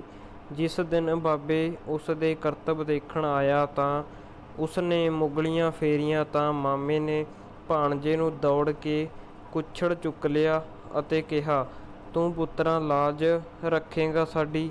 ਉਸ ਨੂੰ 1 ਰੁਪਇਆ ਦੇ ਧੜੀ ਘਿਓ ਦਿੱਤਾ। ਪਿੰਡ ਦੇ ਲੋਕਾਂ ਨੇ ਵੀ ਉਸ ਨੂੰ ਬਹੁਤ ਕੁਝ ਦਿੱਤਾ। ਅਤੇ ਹਾਂਜੀ ਮਿੱਤਰੋ, ਇਸ ਦੇ ਜਿਹੜੇ ਅਭਿਆਸੀ ਪ੍ਰਸ਼ਨ ਉੱਤਰ ਨੇ ਉਹ ਕਰਾਉਂਦੇ ਹਾਂ। ਛਾਪੇ ਪਿੰਡ ਵਾਲਿਆਂ ਨੇ ਲੇਖਕ ਤੇ ਵਡੇਰਿਆਂ ਤੋਂ ਨਾਤਾ ਕਿਉਂ ਤੋੜ ਲਿਆ? ਲੇਖਕ ਦੇ ਵੱਡੇ ਵਡੇਰਿਆਂ ਬਾਬਿਆਂ ਦੇ 4 ਭਰਾ ਸਨ। ਉਹ ਰੱਜ ਕੇ ਖਾਂਦੇ ਅਤੇ ਦੱਬ ਕੇ ਕੰਮ ਕਰਦੇ ਸਨ। ਉਹ ਛਾਪੇ ਪਿੰਡ ਵਾਲਿਆਂ ਦੇ ਸੱਦੇ 'ਤੇ ਵਿਆਹ ਦੇ ਵਿੱਚ ਰੋਟੀ ਖਾਣ ਗਏ। ਛਾਪੇ ਪਿੰਡ ਵਾਲਿਆਂ ਨੇ ਮੇਲ ਗੇਲ ਲਈ ਜਿਹੜਾ ਇੱਕ ਕੜਾਹ ਪ੍ਰਸ਼ਾਦ ਦਾ ਕੜਾਹਾ ਬਣਵਾਇਆ ਸੀ, ਉਹ ਸਾਰਾ ਕੜਾਹਾ ਹੀ ਚਾਰੇ ਭਰਾ ਚੱਟ ਗਏ। ਇਸ ਤੋਂ ਨਾਰਾਜ਼ ਹੋ ਕੇ ਛਾਪੇ ਪਿੰਡ ਵਾਲਿਆਂ ਨੇ ਇਹਨਾਂ ਨਾਲੋਂ ਆਪਣਾ ਨਾਤਾ ਤੋੜ ਲਿਆ। ਤੋਂ ਅੱਗੇ ਸੈਕਿੰਡ ਕੁਐਸਚਨ ਹੈਗਾ ਦੂਜਾ, ਲੋਕ ਭਲਵਾਨਾਂ ਦਾ ਕਿਵੇਂ ਸਤਿਕਾਰ ਕਰਦੇ ਸਨ? ਪੁਰਾਣੇ ਸਮੇਂ ਵਿੱਚ ਲੋਕ ਭਲਵਾਨਾਂ ਦਾ ਬਹੁਤ ਸਤਿਕਾਰ ਕਰਦੇ ਸਨ। ਲੋਕ ਭਲਵਾਨਾਂ ਦਾ ਸਤਿਕਾਰ ਕਰਨ ਲਈ ਉਹਨਾਂ ਨੂੰ ਘਿਓ ਗੁੜ ਇਕੱਠਾ ਕਰਕੇ ਦਿੰਦੇ ਸਨ। ਲੋਕ ਕੱਪੜਿਆਂ ਦੇ ਥਾਨਾਂ ਦੀਆਂ ਪੰਡਾਂ ਬੰਨ੍ਹ ਦਿੰਦੇ ਸਨ। ਉਹਨਾਂ ਨੂੰ ਪੀਰਾਂ ਫਕੀਰਾਂ ਵਾਂਗ ਨਕਦ ਪੈਸੇ ਵੀ ਚੜ੍ਹਾਏ ਜਾਂਦੇ ਸਨ। ਤੋਂ ਅੱਗੇ ਤੀਜਾ ਪ੍ਰਸ਼ਨ ਹੈਗਾ, ਬਾਬੇ ਪੁੰਨੂ ਤੇ ਭਲਵਾਨ ਵਿਚਕਾਰ ਹੋਈ ਕੁਸ਼ਤੀ ਦਾ ਵਰਣਨ ਕਰੋ। ਬਾਬੇ ਪੁੰਨੂ ਤੇ ਕੁਸ਼ਤੀ ਸ਼ੁਰੂ ਹੋਣ ਤੋਂ ਬਾਅਦ ਭਲਵਾਨ ਦੀ ਠੋਡੀ ਹੇਠ ਕੂਣੀ ਦਾ ਹੋੜਾ ਦੇ ਕੇ ਮਗਰੋਂ ਗਰਦਨ ਵੱਲੋਂ ਵਲੇਵੇ ਨਾਲ ਉਸ ਨੂੰ ਬਾਹਾਂ ਨਾਲ ਉੱਪਰ ਅਜਿਹਾ ਚੁੱਕਿਆ ਕਿ ਉਸ ਦਾ ਸਾਰਾ ਭਾਰ ਠੋਡੀ ਤੇ ਗਰਦਨ ਉੱਤੇ ਆ ਜਾਣ ਕਾਰਨ ਉਸ ਦੀਆਂ ਅੱਖਾਂ ਦੇ ਅੰਨੇ ਬਾਹਰ ਆ ਗਏ। ਭਲਵਾਨ ਨੇ ਇਸ਼ਾਰਿਆਂ ਨਾਲ ਵਾਸਤਾ ਪਾ ਕੇ ਜਾਨ ਛੁਟਾਈ। ਲੋਕ ਪਹਿਲਵਾਨਾਂ ਨੂੰ ਘੇਰ ਕੇ ਅਖਾੜੇ ਵਿੱਚ ਲਿਆਉਣ ਲੱਗੇ, ਪਰ ਉਹ ਸਾਰਾ ਕੁਝ ਛੱਡ ਕੇ ਭੱਜ ਗਿਆ। ਤੋਂ ਅੱਗੇ ਐਂਡਲਾ ਪੁਆਇੰਟ ਆ, ਸਾਡੇ ਵੱਡੇ ਵਡੇਰੇ ਪਾਠ ਵਿੱਚ ਬਾਬਿਆਂ ਦੀਆਂ ਭੈਣਾਂ ਦਾ ਜੋ ਜ਼ਿਕਰ ਆਇਆ ਹੈ ਉਸ ਨੂੰ ਆਪਣੇ ਸ਼ਬਦਾਂ ਵਿੱਚ ਲਿਖੋ। ਬਾਬਿਆਂ ਦੀਆਂ ਭੈਣਾਂ ਉਹਨਾਂ ਵਾਂਗ ਹੀ ਨਰੋਈਆਂ ਅਤੇ ਸਰੀਰਕ ਤੌਰ 'ਤੇ ਰਿਸ਼ਟ ਪੁਸ਼ਟ ਸਨ। ਬਾਬਿਆਂ ਦੀ ਇੱਕ ਭੈਣ ਇੱਕ ਵਾਰ ਜਵਾਰ ਦੀ ਸਿੱਟਿਆਂ ਦੀ ਪੰਡ ਖੇਤ ਵਿੱਚੋਂ ਸਿਰ ਉੱਤੇ ਚੁੱਕ ਲਈ। ਉਸ ਵਿੱਚੋਂ 5 ਮਣ ਕੱਚੀ ਜਵਾਰ ਨਿਕਲੀ। ਉਹਨਾਂ ਦੀ ਇੱਕ ਚੜਿੱਕ ਵਿਆਹੀ ਭੈਣ ਨੇ ਰਸਤੇ ਵਿੱਚ ਪਏ ਇੱਕ ਮੁਕੱਦਰ ਨੂੰ 2 ਵਾਰੀ ਚੁੱਕ ਕੇ ਖੋਲ ਕੇ ਸੁੱਟ ਦਿੱਤਾ, ਜਿਸ ਨੂੰ ਕੇਵਲ ਉੱਥੇ ਦੇ ਇੱਕ ਪਹਿਲਵਾਨ ਤੋਂ ਬਿਨਾਂ ਹੋਰ ਕੋਈ ਨਹੀਂ ਚੁੱਕ ਸਕਦਾ ਸੀ। ਤੋਂ ਅੱਗੇ ਇਸ ਦੇ ਛੋਟੇ ਪ੍ਰਸ਼ਨ ਹੈਗੇ ਨੇ, ਮੇਰੇ ਵੱਡੇ ਵਡੇਰੇ ਲੇਖ ਦਾ ਲੇਖਕ ਕੌਣ ਹੈ? ਇਹਦਾ ਆਨਸਰ ਹੈਗਾ ਗਿਆਨੀ ਗੁਰਦਿੱਤ ਸਿੰਘ। ਦੂਜਾ ਕੁਐਸਚਨ ਹੈਗਾ, ਲੇਖਕ ਨੂੰ ਵੇਖ ਕੇ ਪਿੰਡ ਦੇ ਪੁਰਾਣੇ ਲੋਕ ਉਸ ਨੂੰ ਕੀ ਕਹਿੰਦੇ ਸਨ? ਇਹਦਾ ਆਨਸਰ ਹੈਗਾ ਕਾਰਜੀ ਭਲਵਾਨ। ਲੇਖਕ ਦੇ ਦਾਦਿਆਂ ਦਾ ਨਾਂ ਕੀ ਸੀ? ਦਾਸ ਪੁੰਨੂ ਰਾਮ ਦਿੱਤਾ ਅਤੇ ਸਾਹਿਬ ਸਿੰਘ। ਬਾਬਿਆਂ ਨੇ ਕੀ ਚਟਮ ਕੀਤਾ, ਪ੍ਰਸ਼ਾਦ ਦਾ ਕੜਾਹਾ। ਚਟਮ ਕੀਤਾ ਮਤਲਬ ਕਿ ਖਾਲੀ ਕਰਤਾ। ਲੇਖਕ ਦੇ ਦਾਦੇ ਵਿਆਹ 'ਤੇ ਕਿਸ ਪਿੰਡ ਗਏ, ਛਾਪੇ ਪਿੰਡ। ਤੇ ਹਾਂਜੀ ਮਿੱਤਰੋ, ਇਹ ਤੋਂ ਅੱਗੇ ਮਤਲਬ ਇਹ ਐਂਡ ਲਾ ਜਾਂਦਾ ਇਸ ਵਿੱਚ ਜਿਹੜਾ ਅੱਜ ਦੀ ਵੀਡੀਓ 'ਚ ਆਪਾਂ ਤੁਹਾਨੂੰ ਕਰਾਉਣਾ। ਵੀਡੀਓ ਬਹੁਤ ਲੰਬੀ ਹੋ ਜੂਗੀ। ਤੇ ਇਹ ਪਾਠ ਹੈਗਾ 8ਵਾਂ, ਤੁਰਨ ਦਾ ਹੁਨਰ। ਡਾਕਟਰ ਨਰਿੰਦਰ ਸਿੰਘ ਕਪੂਰ ਦਾ ਇਹ ਲਿਖਿਆ ਹੋਇਆ, ਨਰਿੰਦਰ ਸਿੰਘ ਕਪੂਰ ਦਾ। ਠੀਕ ਹੈ, ਪਹਿਲਾ ਪ੍ਰਸ਼ਨ ਹੈਗਾ ਡਾਕਟਰ ਨਰਿੰਦਰ ਸਿੰਘ ਕਪੂਰ ਦੀ ਲੇਖ ਰਚਨਾ ਤੁਰਨ ਦਾ ਹੁਨਰ ਦਾ ਸਾਰ ਆਪਣੇ ਸ਼ਬਦਾਂ ਵਿੱਚ ਲਿਖੋ। ਹਾਂਜੀ ਮਿੱਤਰੋ, ਪਹਿਲਾ ਪੁਆਇੰਟ ਹੈਗਾ ਇਹਦਾ ਉੱਤਰ ਤੁਰਨ ਦਾ ਹੌਸਲਾ। ਕੇਵਲ ਸਬਰ ਸੰਤੋਖ ਵਾਲਾ ਆਦਮੀ ਹੀ ਤੁਰਨ ਦਾ ਹੌਸਲਾ ਕਰ ਸਕਦਾ ਹੈ। ਤੁਰਨ ਨਾਲ ਬੰਦਾ ਹਲਕਾ ਫੁਲਕਾ ਹੋ ਜਾਂਦਾ ਹੈ। ਜਦੋਂ ਆਦਮੀ ਇੱਕੋ ਥਾਂ 'ਤੇ ਬੈਠਾ ਅੱਕ ਜਾਂਦਾ ਹੈ ਤਾਂ ਉਹ ਦੂਰ ਨਿਕਲ ਜਾਣਾ ਚਾਹੁੰਦਾ ਹੈ। ਯੂਲੀਜੀਸ ਅਤੇ ਗੁਰੂ ਨਾਨਕ ਦੇਵ ਜੀ ਸਦਾ ਤੁਰਨ ਰਹਿਣ ਵਾਲੇ ਵਿਅਕਤੀਆਂ ਦੇ ਪ੍ਰਤੀਕ ਹਨ। ਮਨੁੱਖ ਨੇ ਆਪਣੇ ਫਾਸਲਾ ਲੰਮੇ ਕਰ ਲਏ ਹਨ, ਇਸ ਲਈ ਗੱਡੀਆਂ ਮੋਟਰਾਂ ਦੀ ਵਰਤੋਂ ਹੋਣ ਲੱਗ ਪਈ ਹੈ। ਹੁਣ ਸਾਰੀਆਂ ਸਰੀਰਕ ਸਮੱਸਿਆਵਾਂ ਤੋਂ ਛੁਟਕਾਰਾ ਸਿਰਫ ਤੁਰ ਕੇ ਹੀ ਹਾਸਲ ਕੀਤਾ ਜਾ ਸਕਦਾ ਹੈ। ਇਹ ਤੋਂ ਅੱਗੇ ਸੈਕਿੰਡ ਪੁਆਇੰਟ ਆਤਮ ਵਿਸ਼ਵਾਸ ਪੈਦਾ ਹੋਣਾ। ਤੁਰਨ ਨਾਲ ਆਤਮ ਵਿਸ਼ਵਾਸ ਪੈਦਾ ਹੁੰਦਾ ਹੈ। ਜਿਹੜੇ ਪਤੀ ਪਤਨੀ ਇਕੱਠੇ ਸੈਰ ਕਰ ਸਕਦੇ ਹਨ ਉਹ ਦੁਨੀਆ ਦੀ ਹਰ ਮੁਸੀਬਤ ਦਾ ਖਿੜੇ ਮੱਥੇ ਸਾਹਮਣਾ ਕਰ ਸਕਦੇ ਹਨ। ਬਹੁਤੇ ਲੋਕ ਬਿਮਾਰ ਹੋਣ 'ਤੇ ਤੁਰਨਾ ਸ਼ੁਰੂ ਕਰਦੇ ਹਨ। ਸੱਚਾਈ ਇਹ ਹੈ ਕਿ ਜਿਸ ਨੂੰ ਤੁਰਨ ਦੀ ਆਦਤ ਹੋਵੇ ਉਸ ਨੂੰ ਬਿਮਾਰੀ ਲੱਗਦੀ ਹੀ ਨਹੀਂ। ਜਿੱਥੇ ਤੁਰਨ ਵਿੱਚ ਇੱਕ ਤਰ੍ਹਾਂ ਦੀ ਸੰਗੀਤਾਤਮਕਤਾ ਹੈ, ਲੋਕੀ ਵਿਦੇਸ਼ਾਂ ਵਿੱਚ 10 ਦਿਨ ਰਹਿ ਕੇ ਵਰ੍ਹਿਆਂ ਤੱਕ ਉਹਨਾਂ ਦੀ ਗੱਲ ਕਰਦੇ ਰਹਿਣਗੇ। ਜਿੱਥੇ ਦੇ ਉਹ ਜੰਪਲ ਹਨ, ਲੰਮਾ ਸਮਾਂ ਗੁਜ਼ਾਰਿਆ ਹੋਵੇ, ਉਸ ਦੇ ਬਾਰੇ ਉਹ ਬਹੁਤਾ ਨਹੀਂ ਜਾਣਦੇ। ਤੁਰਨ ਦਾ ਸ਼ੌਂਕ ਰੱਖਣ ਵਾਲਾ ਵਿਅਕਤੀ ਕੁਦਰਤ ਨਾਲ ਇੱਕ ਸਾਂਝ ਪਾ ਲੈਂਦਾ ਹੈ। ਇਸ ਨਾਲ ਮਨ ਅਮੀਰ ਅਤੇ ਦਿਲ ਵਿਸ਼ਾਲ ਹੋ ਜਾਂਦਾ ਹੈ। ਸਿਰਫ ਲੋੜ ਇਸ ਗੱਲ ਦੀ ਹੁੰਦੀ ਹੈ ਕਿ ਅਸੀਂ ਜਾਗਰਤ ਹਾਲਤ ਵਿੱਚ ਤੁਰੀਏ। ਕੁਦਰਤਨ ਅੱਜ ਦੇ ਦੌਰ ਵਿੱਚ ਅੰਦਰੋਂ ਉਹੀ ਲੋਕ ਖੁਸ਼ ਹੋ ਸਕਦੇ ਹਨ ਜਿਹੜੇ ਪੰਛੀਆਂ, ਰੁੱਖਾਂ ਅਤੇ ਫੁੱਲਾਂ ਆਦਿ ਨਾਲ ਸਾਂਝ ਰੱਖਣਗੇ। ਵੈਸੇ ਤਾਂ ਚੰਗੀ ਸੈਰ ਪਾਣੀ ਦੇ ਕੰਢੇ ਹੁੰਦੀ ਹੈ। ਉਂਝ ਸੈਰ ਕਿਸੇ ਵੀ ਥਾਂ 'ਤੇ ਹੋਵੇ ਮਾੜੀ ਨਹੀਂ ਹੁੰਦੀ। ਤੁਰਨ ਵਾਲੇ ਬੰਦੇ ਨੂੰ ਸਭ ਕੁਝ ਸੁੰਦਰ ਜਾਪਦਾ ਹੈ। ਉਹ ਵੀਰ ਧੀਰ ਤੇ ਗੰਭੀਰ ਹੋ ਜਾਂਦਾ ਹੈ। ਤੁਰਨ ਦਾ ਉਮਰ ਨਾਲ ਕੋਈ ਸੰਬੰਧ ਨਹੀਂ ਹੈ। ਇਹ ਤੋਂ ਅਗਲਾ ਪੁਆਇੰਟ ਐਂਡਲਾ, ਤੇਜ਼ ਤੁਰਨ ਦੇ ਲਾਭ। ਕਈ ਲੋਕ ਤੁਰਨ ਨੂੰ ਸਮੇਂ ਦੀ ਬਰਬਾਦੀ ਕਹਿੰਦੇ ਹਨ। ਠੀਕ ਹੈ, ਇਹ ਉਹ ਲੋਕ ਹਨ ਜਿਨ੍ਹਾਂ ਨੂੰ ਚੀਜ਼ਾਂ ਦੀ ਕੀਮਤ ਦਾ ਅੰਦਾਜ਼ਾ ਨਹੀਂ ਹੁੰਦਾ ਹੈ, ਉਹਨਾਂ ਦੇ ਮਹੱਤਵ ਦਾ ਨਹੀਂ। ਤੁਰਨ ਨਾਲ ਮਨ ਨੂੰ ਸ਼ਾਂਤੀ ਮਿਲਦੀ ਹੈ। ਤੇਜ਼ ਤੁਰਨ ਵਾਲੇ ਵਿਅਕਤੀ ਹਰਮਨ ਪਿਆਰਾ ਹੋਣ ਦੀ ਲਾਲਸਾ ਦੇ ਸ਼ਿਕਾਰ ਹੋ ਜਾਂਦੇ ਹਨ। ਤੁਰ ਕੇ ਆਉਣ ਵਾਲੇ ਹਰ ਪਿਆਰੇ ਦਾ ਪਿਆਰ ਸਤਿਕਾਰਯੋਗ ਹੈ।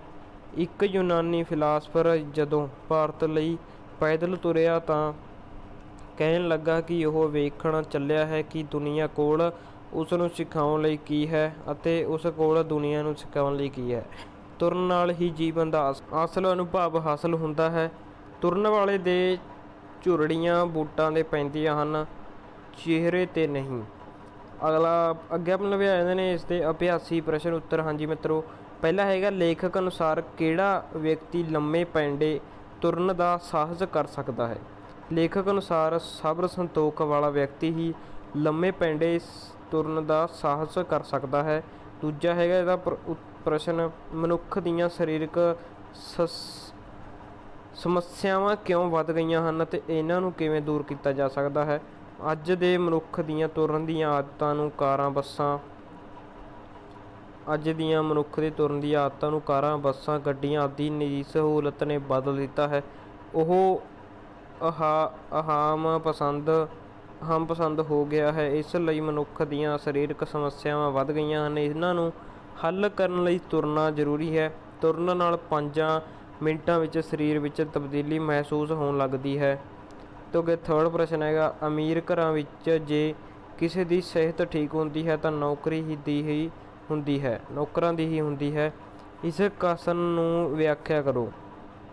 ਅਮੀਰਾਂ ਦੇ ਘਰਾਂ ਵਿੱਚ ਨੌਕਰ ਹੀ ਸਾਰੇ ਕੰਮ ਕਾਜ ਕਰਦੇ ਹਨ ਅਤੇ ਤੁਰਦੇ ਫਿਰਦੇ ਰਹਿੰਦੇ ਹਨ, ਇਸ ਕਰਕੇ ਉਹਨਾਂ ਦੀ ਸਿਹਤ ਠੀਕ ਹੁੰਦੀ ਹੈ। ਤੋਂ ਅੱਗੇ 4th क्वेश्चन हैगा पैदल तुरना मनुੱਖ ਸਰੀਰ ਲਈ ਕਿਵੇਂ ਲਾਭਦਾਇਕ ਹੈ। ਪੈਦਲ ਤੁਰਨ ਨਾਲ ਸਵੈ ਵਿਸ਼ਵਾਸ ਉਪਜਦਾ ਹੈ। ਤੁਰਨ ਨਾਲ ਲੋਕ ਘੱਟ ਬਿਮਾਰ ਹੁੰਦੇ ਹਨ। ਤੁਰਨ ਵਾਲਾ ਵਿਅਕਤੀ ਕੁਦਰਤ ਨਾਲ ਸਾਂਝ ਰੱਖਣ ਨਾਲ ਦਿਲੋਂ ਖੁਸ਼ ਰਹਿੰਦਾ ਹੈ। ਜਿਸ ਦਾ ਦਿਲ ਖੁਸ਼ ਹੈ ਉਸ ਦਾ ਸਰੀਰ ਵੀ ਤੰਦਰੁਸਤ ਹੈ ਅਤੇ ਉਸ ਨੂੰ ਕੋਈ ਬਿਮਾਰੀ ਵੀ ਨਹੀਂ ਲੱਗਦੀ। ਅਤੇ 5ਵਾਂ ਪ੍ਰਸ਼ਨ ਹੈ ਤੁਰਨ ਨਾਲ ਸਾਨੂੰ ਕਿਹੜੇ ਕਿਹੜੇ ਨੈਤਿਕ ਸਦਾਚਾਰਕ ਗੁਣਾਂ ਦੀ ਪ੍ਰਾਪਤੀ ਹੁੰਦੀ ਹੈ। ਤੁਰਨ ਨਾਲ ਆਤਮਿਕ ਵਿਸ਼ਵਾਸ ਪੈਦਾ ਹੁੰਦਾ ਹੈ। ਨੈਤਿਕ ਤੌਰ 'ਤੇ ਵਿਅਕਤੀ ਵਿੱਚ ਸਬਰ ਸੰਤੋਖ ਧੀਰਜ ਗੰਭੀਰਤਾ ਸਲੀਕਾ ਅਤੇ ਪਿਆਰ ਆਦਿ ਗੁਣ ਪੈਦਾ ਹੋ ਜਾਂਦੇ ਹਨ। ਅਤੇ ਇੱਕ 6th ਕੁਐਸਚਨ ਹੈਗਾ ਲੇਖਕ ਅਨੁਸਾਰ ਪੈਦਲ ਤੁਰਿਆ ਮਨੁੱਖ ਕਿਵੇਂ ਕੁਦਰਤ ਦੇ ਵਧੇਰੇ ਨੇੜੇ ਹੋ ਜਾਂਦਾ ਹੈ। ਲੇਖਕ ਅਨੁਸਾਰ ਪੈਦਲ ਤੁਰਿਆ ਮਨੁੱਖ ਆਪਣਾ ਆਪ ਕੁਦਰਤ ਦੇ ਹਵਾਲੇ ਕਰ ਦਿੰਦਾ ਹੈ। ਤੁਰਨ ਨਾਲ ਮਨੁੱਖ ਦਾ ਪ੍ਰਕਿਰਿਆ ਨਾਲ ਨਾਤਾ ਜੁੜ ਕੇ ਉਸ ਦਾ ਮਨ ਅਮੀਰ ਅਤੇ ਵਿਸ਼ਾਲ ਹੋ ਜਾਂਦਾ ਹੈ।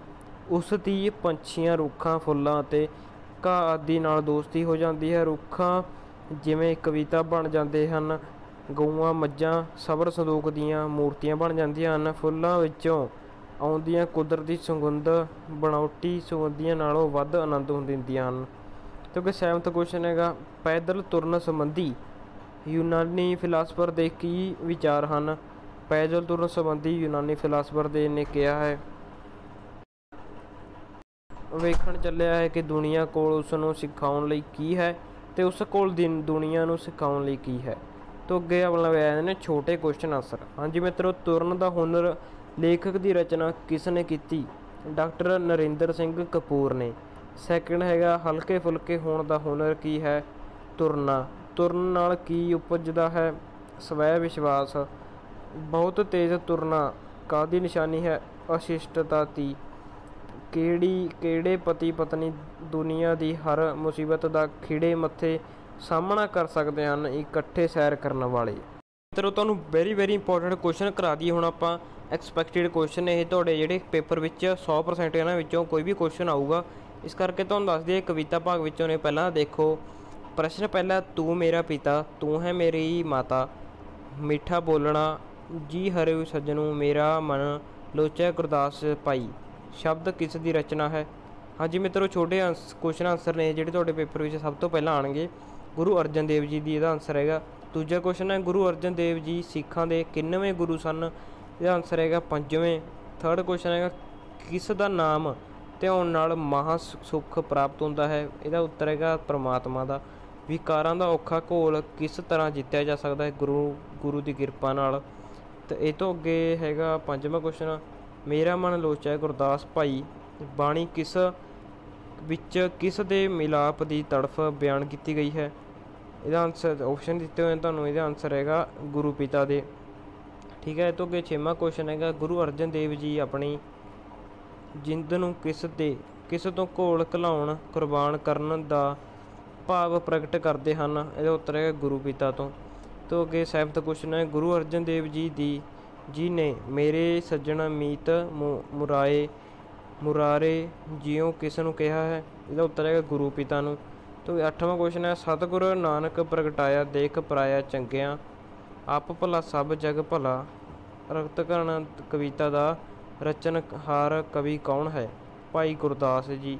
ਤੋਂ ਅੱਗੇ 9ਵਾਂ ਕੁਐਸਚਨ ਹੈਗਾ ਭਾਈ ਗੁਰਦਾਸ ਜੀ ਦੀ ਕਿਹੜੀ ਇੱਕ ਕਵਿਤਾ ਦਾ ਨਾਂ ਲਿਖੋ। ਸਤਿਗੁਰੂ ਨਾਨਕ ਪ੍ਰਗਟਾਇਆ। 10ਵਾਂ ਹੈਗਾ ਮਤਲਬ ਇਹ ਕਿਸ ਦੇ ਪ੍ਰਗਟ ਹੋਣ ਜਨਮ ਲੈਣ ਨਾਲ ਸੰਸਾਰ ਤੋਂ ਗਿਆਨਤਾ ਦਾ ਹਨੇਰਾ ਧੁੰਦ ਮਿਟ ਗਿਆ ਅਤੇ ਗਿਆਨ ਦਾ ਚਾਨਣਾ ਹੋ ਗਿਆ। ਗੁਰੂ ਨਾਨਕ ਦੇਵ ਜੀ ਦੇ। 11ਵਾਂ ਕੁਐਸਚਨ ਹੈਗਾ ਚਾਰੇ ਦਿਸ਼ਾਵਾਂ ਅਤੇ 9 ਖੰਡਾਂ ਦਾ ਨੂੰ ਕਿਸ ਨੇ ਤਾਰਿਆ। ਗੁਰੂ ਨਾਨਕ ਦੇਵ ਜੀ ਨੇ।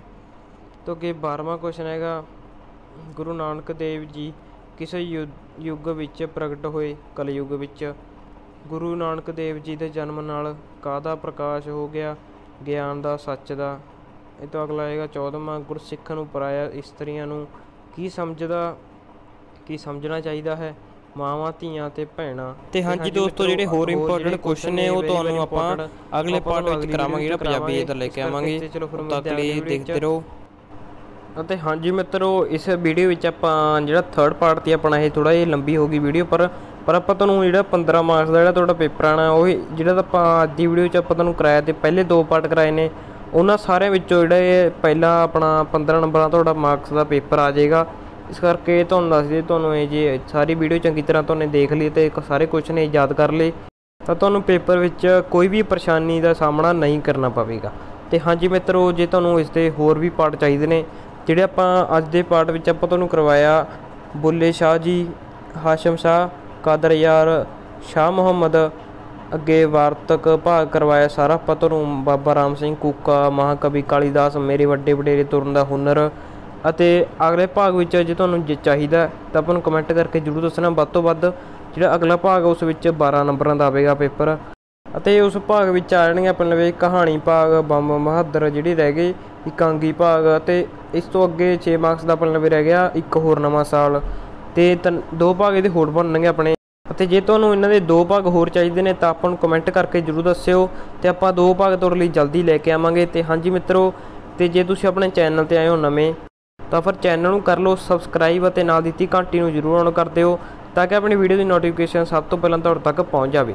ਅਤੇ ਆਪਣੇ ਚੈਨਲ 'ਤੇ ਤੁਹਾਨੂੰ ਜਮਾਤ 10ਵੀਂ ਦੇ ਸਾਰੇ ਪੇਪਰਾਂ ਦੀ ਰਿਵੀਜ਼ਨ ਕਰਾਵਾਂਗੇ ਆਪਾਂ, ਅਤੇ ਇਸ ਤਰ੍ਹਾਂ ਤੁਹਾਡੀ ਰਿਵੀਜ਼ਨ ਕਰਾਈਏ ਤਾਂ ਆਪਾਂ ਨੂੰ ਕਮੈਂਟ ਕਰਕੇ ਜਲਦੀ ਜਲਦ ਵੱਧ ਤੋਂ ਵੱਧ ਕਮੈਂਟ ਕਰਕੇ ਦੱਸੋ ਕਿ ਤੇ 10ਵੀਂ ਦੀ ਜਿਹੜੀ ਪੰਜਾਬੀ ਦਾ ਪੇਪਰ ਹੈ ਇਸ ਦੇ ਹੋਰ ਵੀ ਪਾਰਟ ਚਾਹੀਦੇ ਨੇ ਤਾਂ ਵੀ ਆਪਾਂ ਨੂੰ ਕਮੈਂਟ ਕਰਕੇ ਦੱਸੋ। ਅਤੇ ਚਲੋ ਫਿਰ ਮਿਲਦੇ ਹਾਂ ਅਗਲੀ ਵੀਡੀਓ 'ਚ, ਉਦੋਂ ਤੱਕ ਲਈ ਸਾਰਿਆਂ ਨੂੰ ਧੰਨਵਾਦ।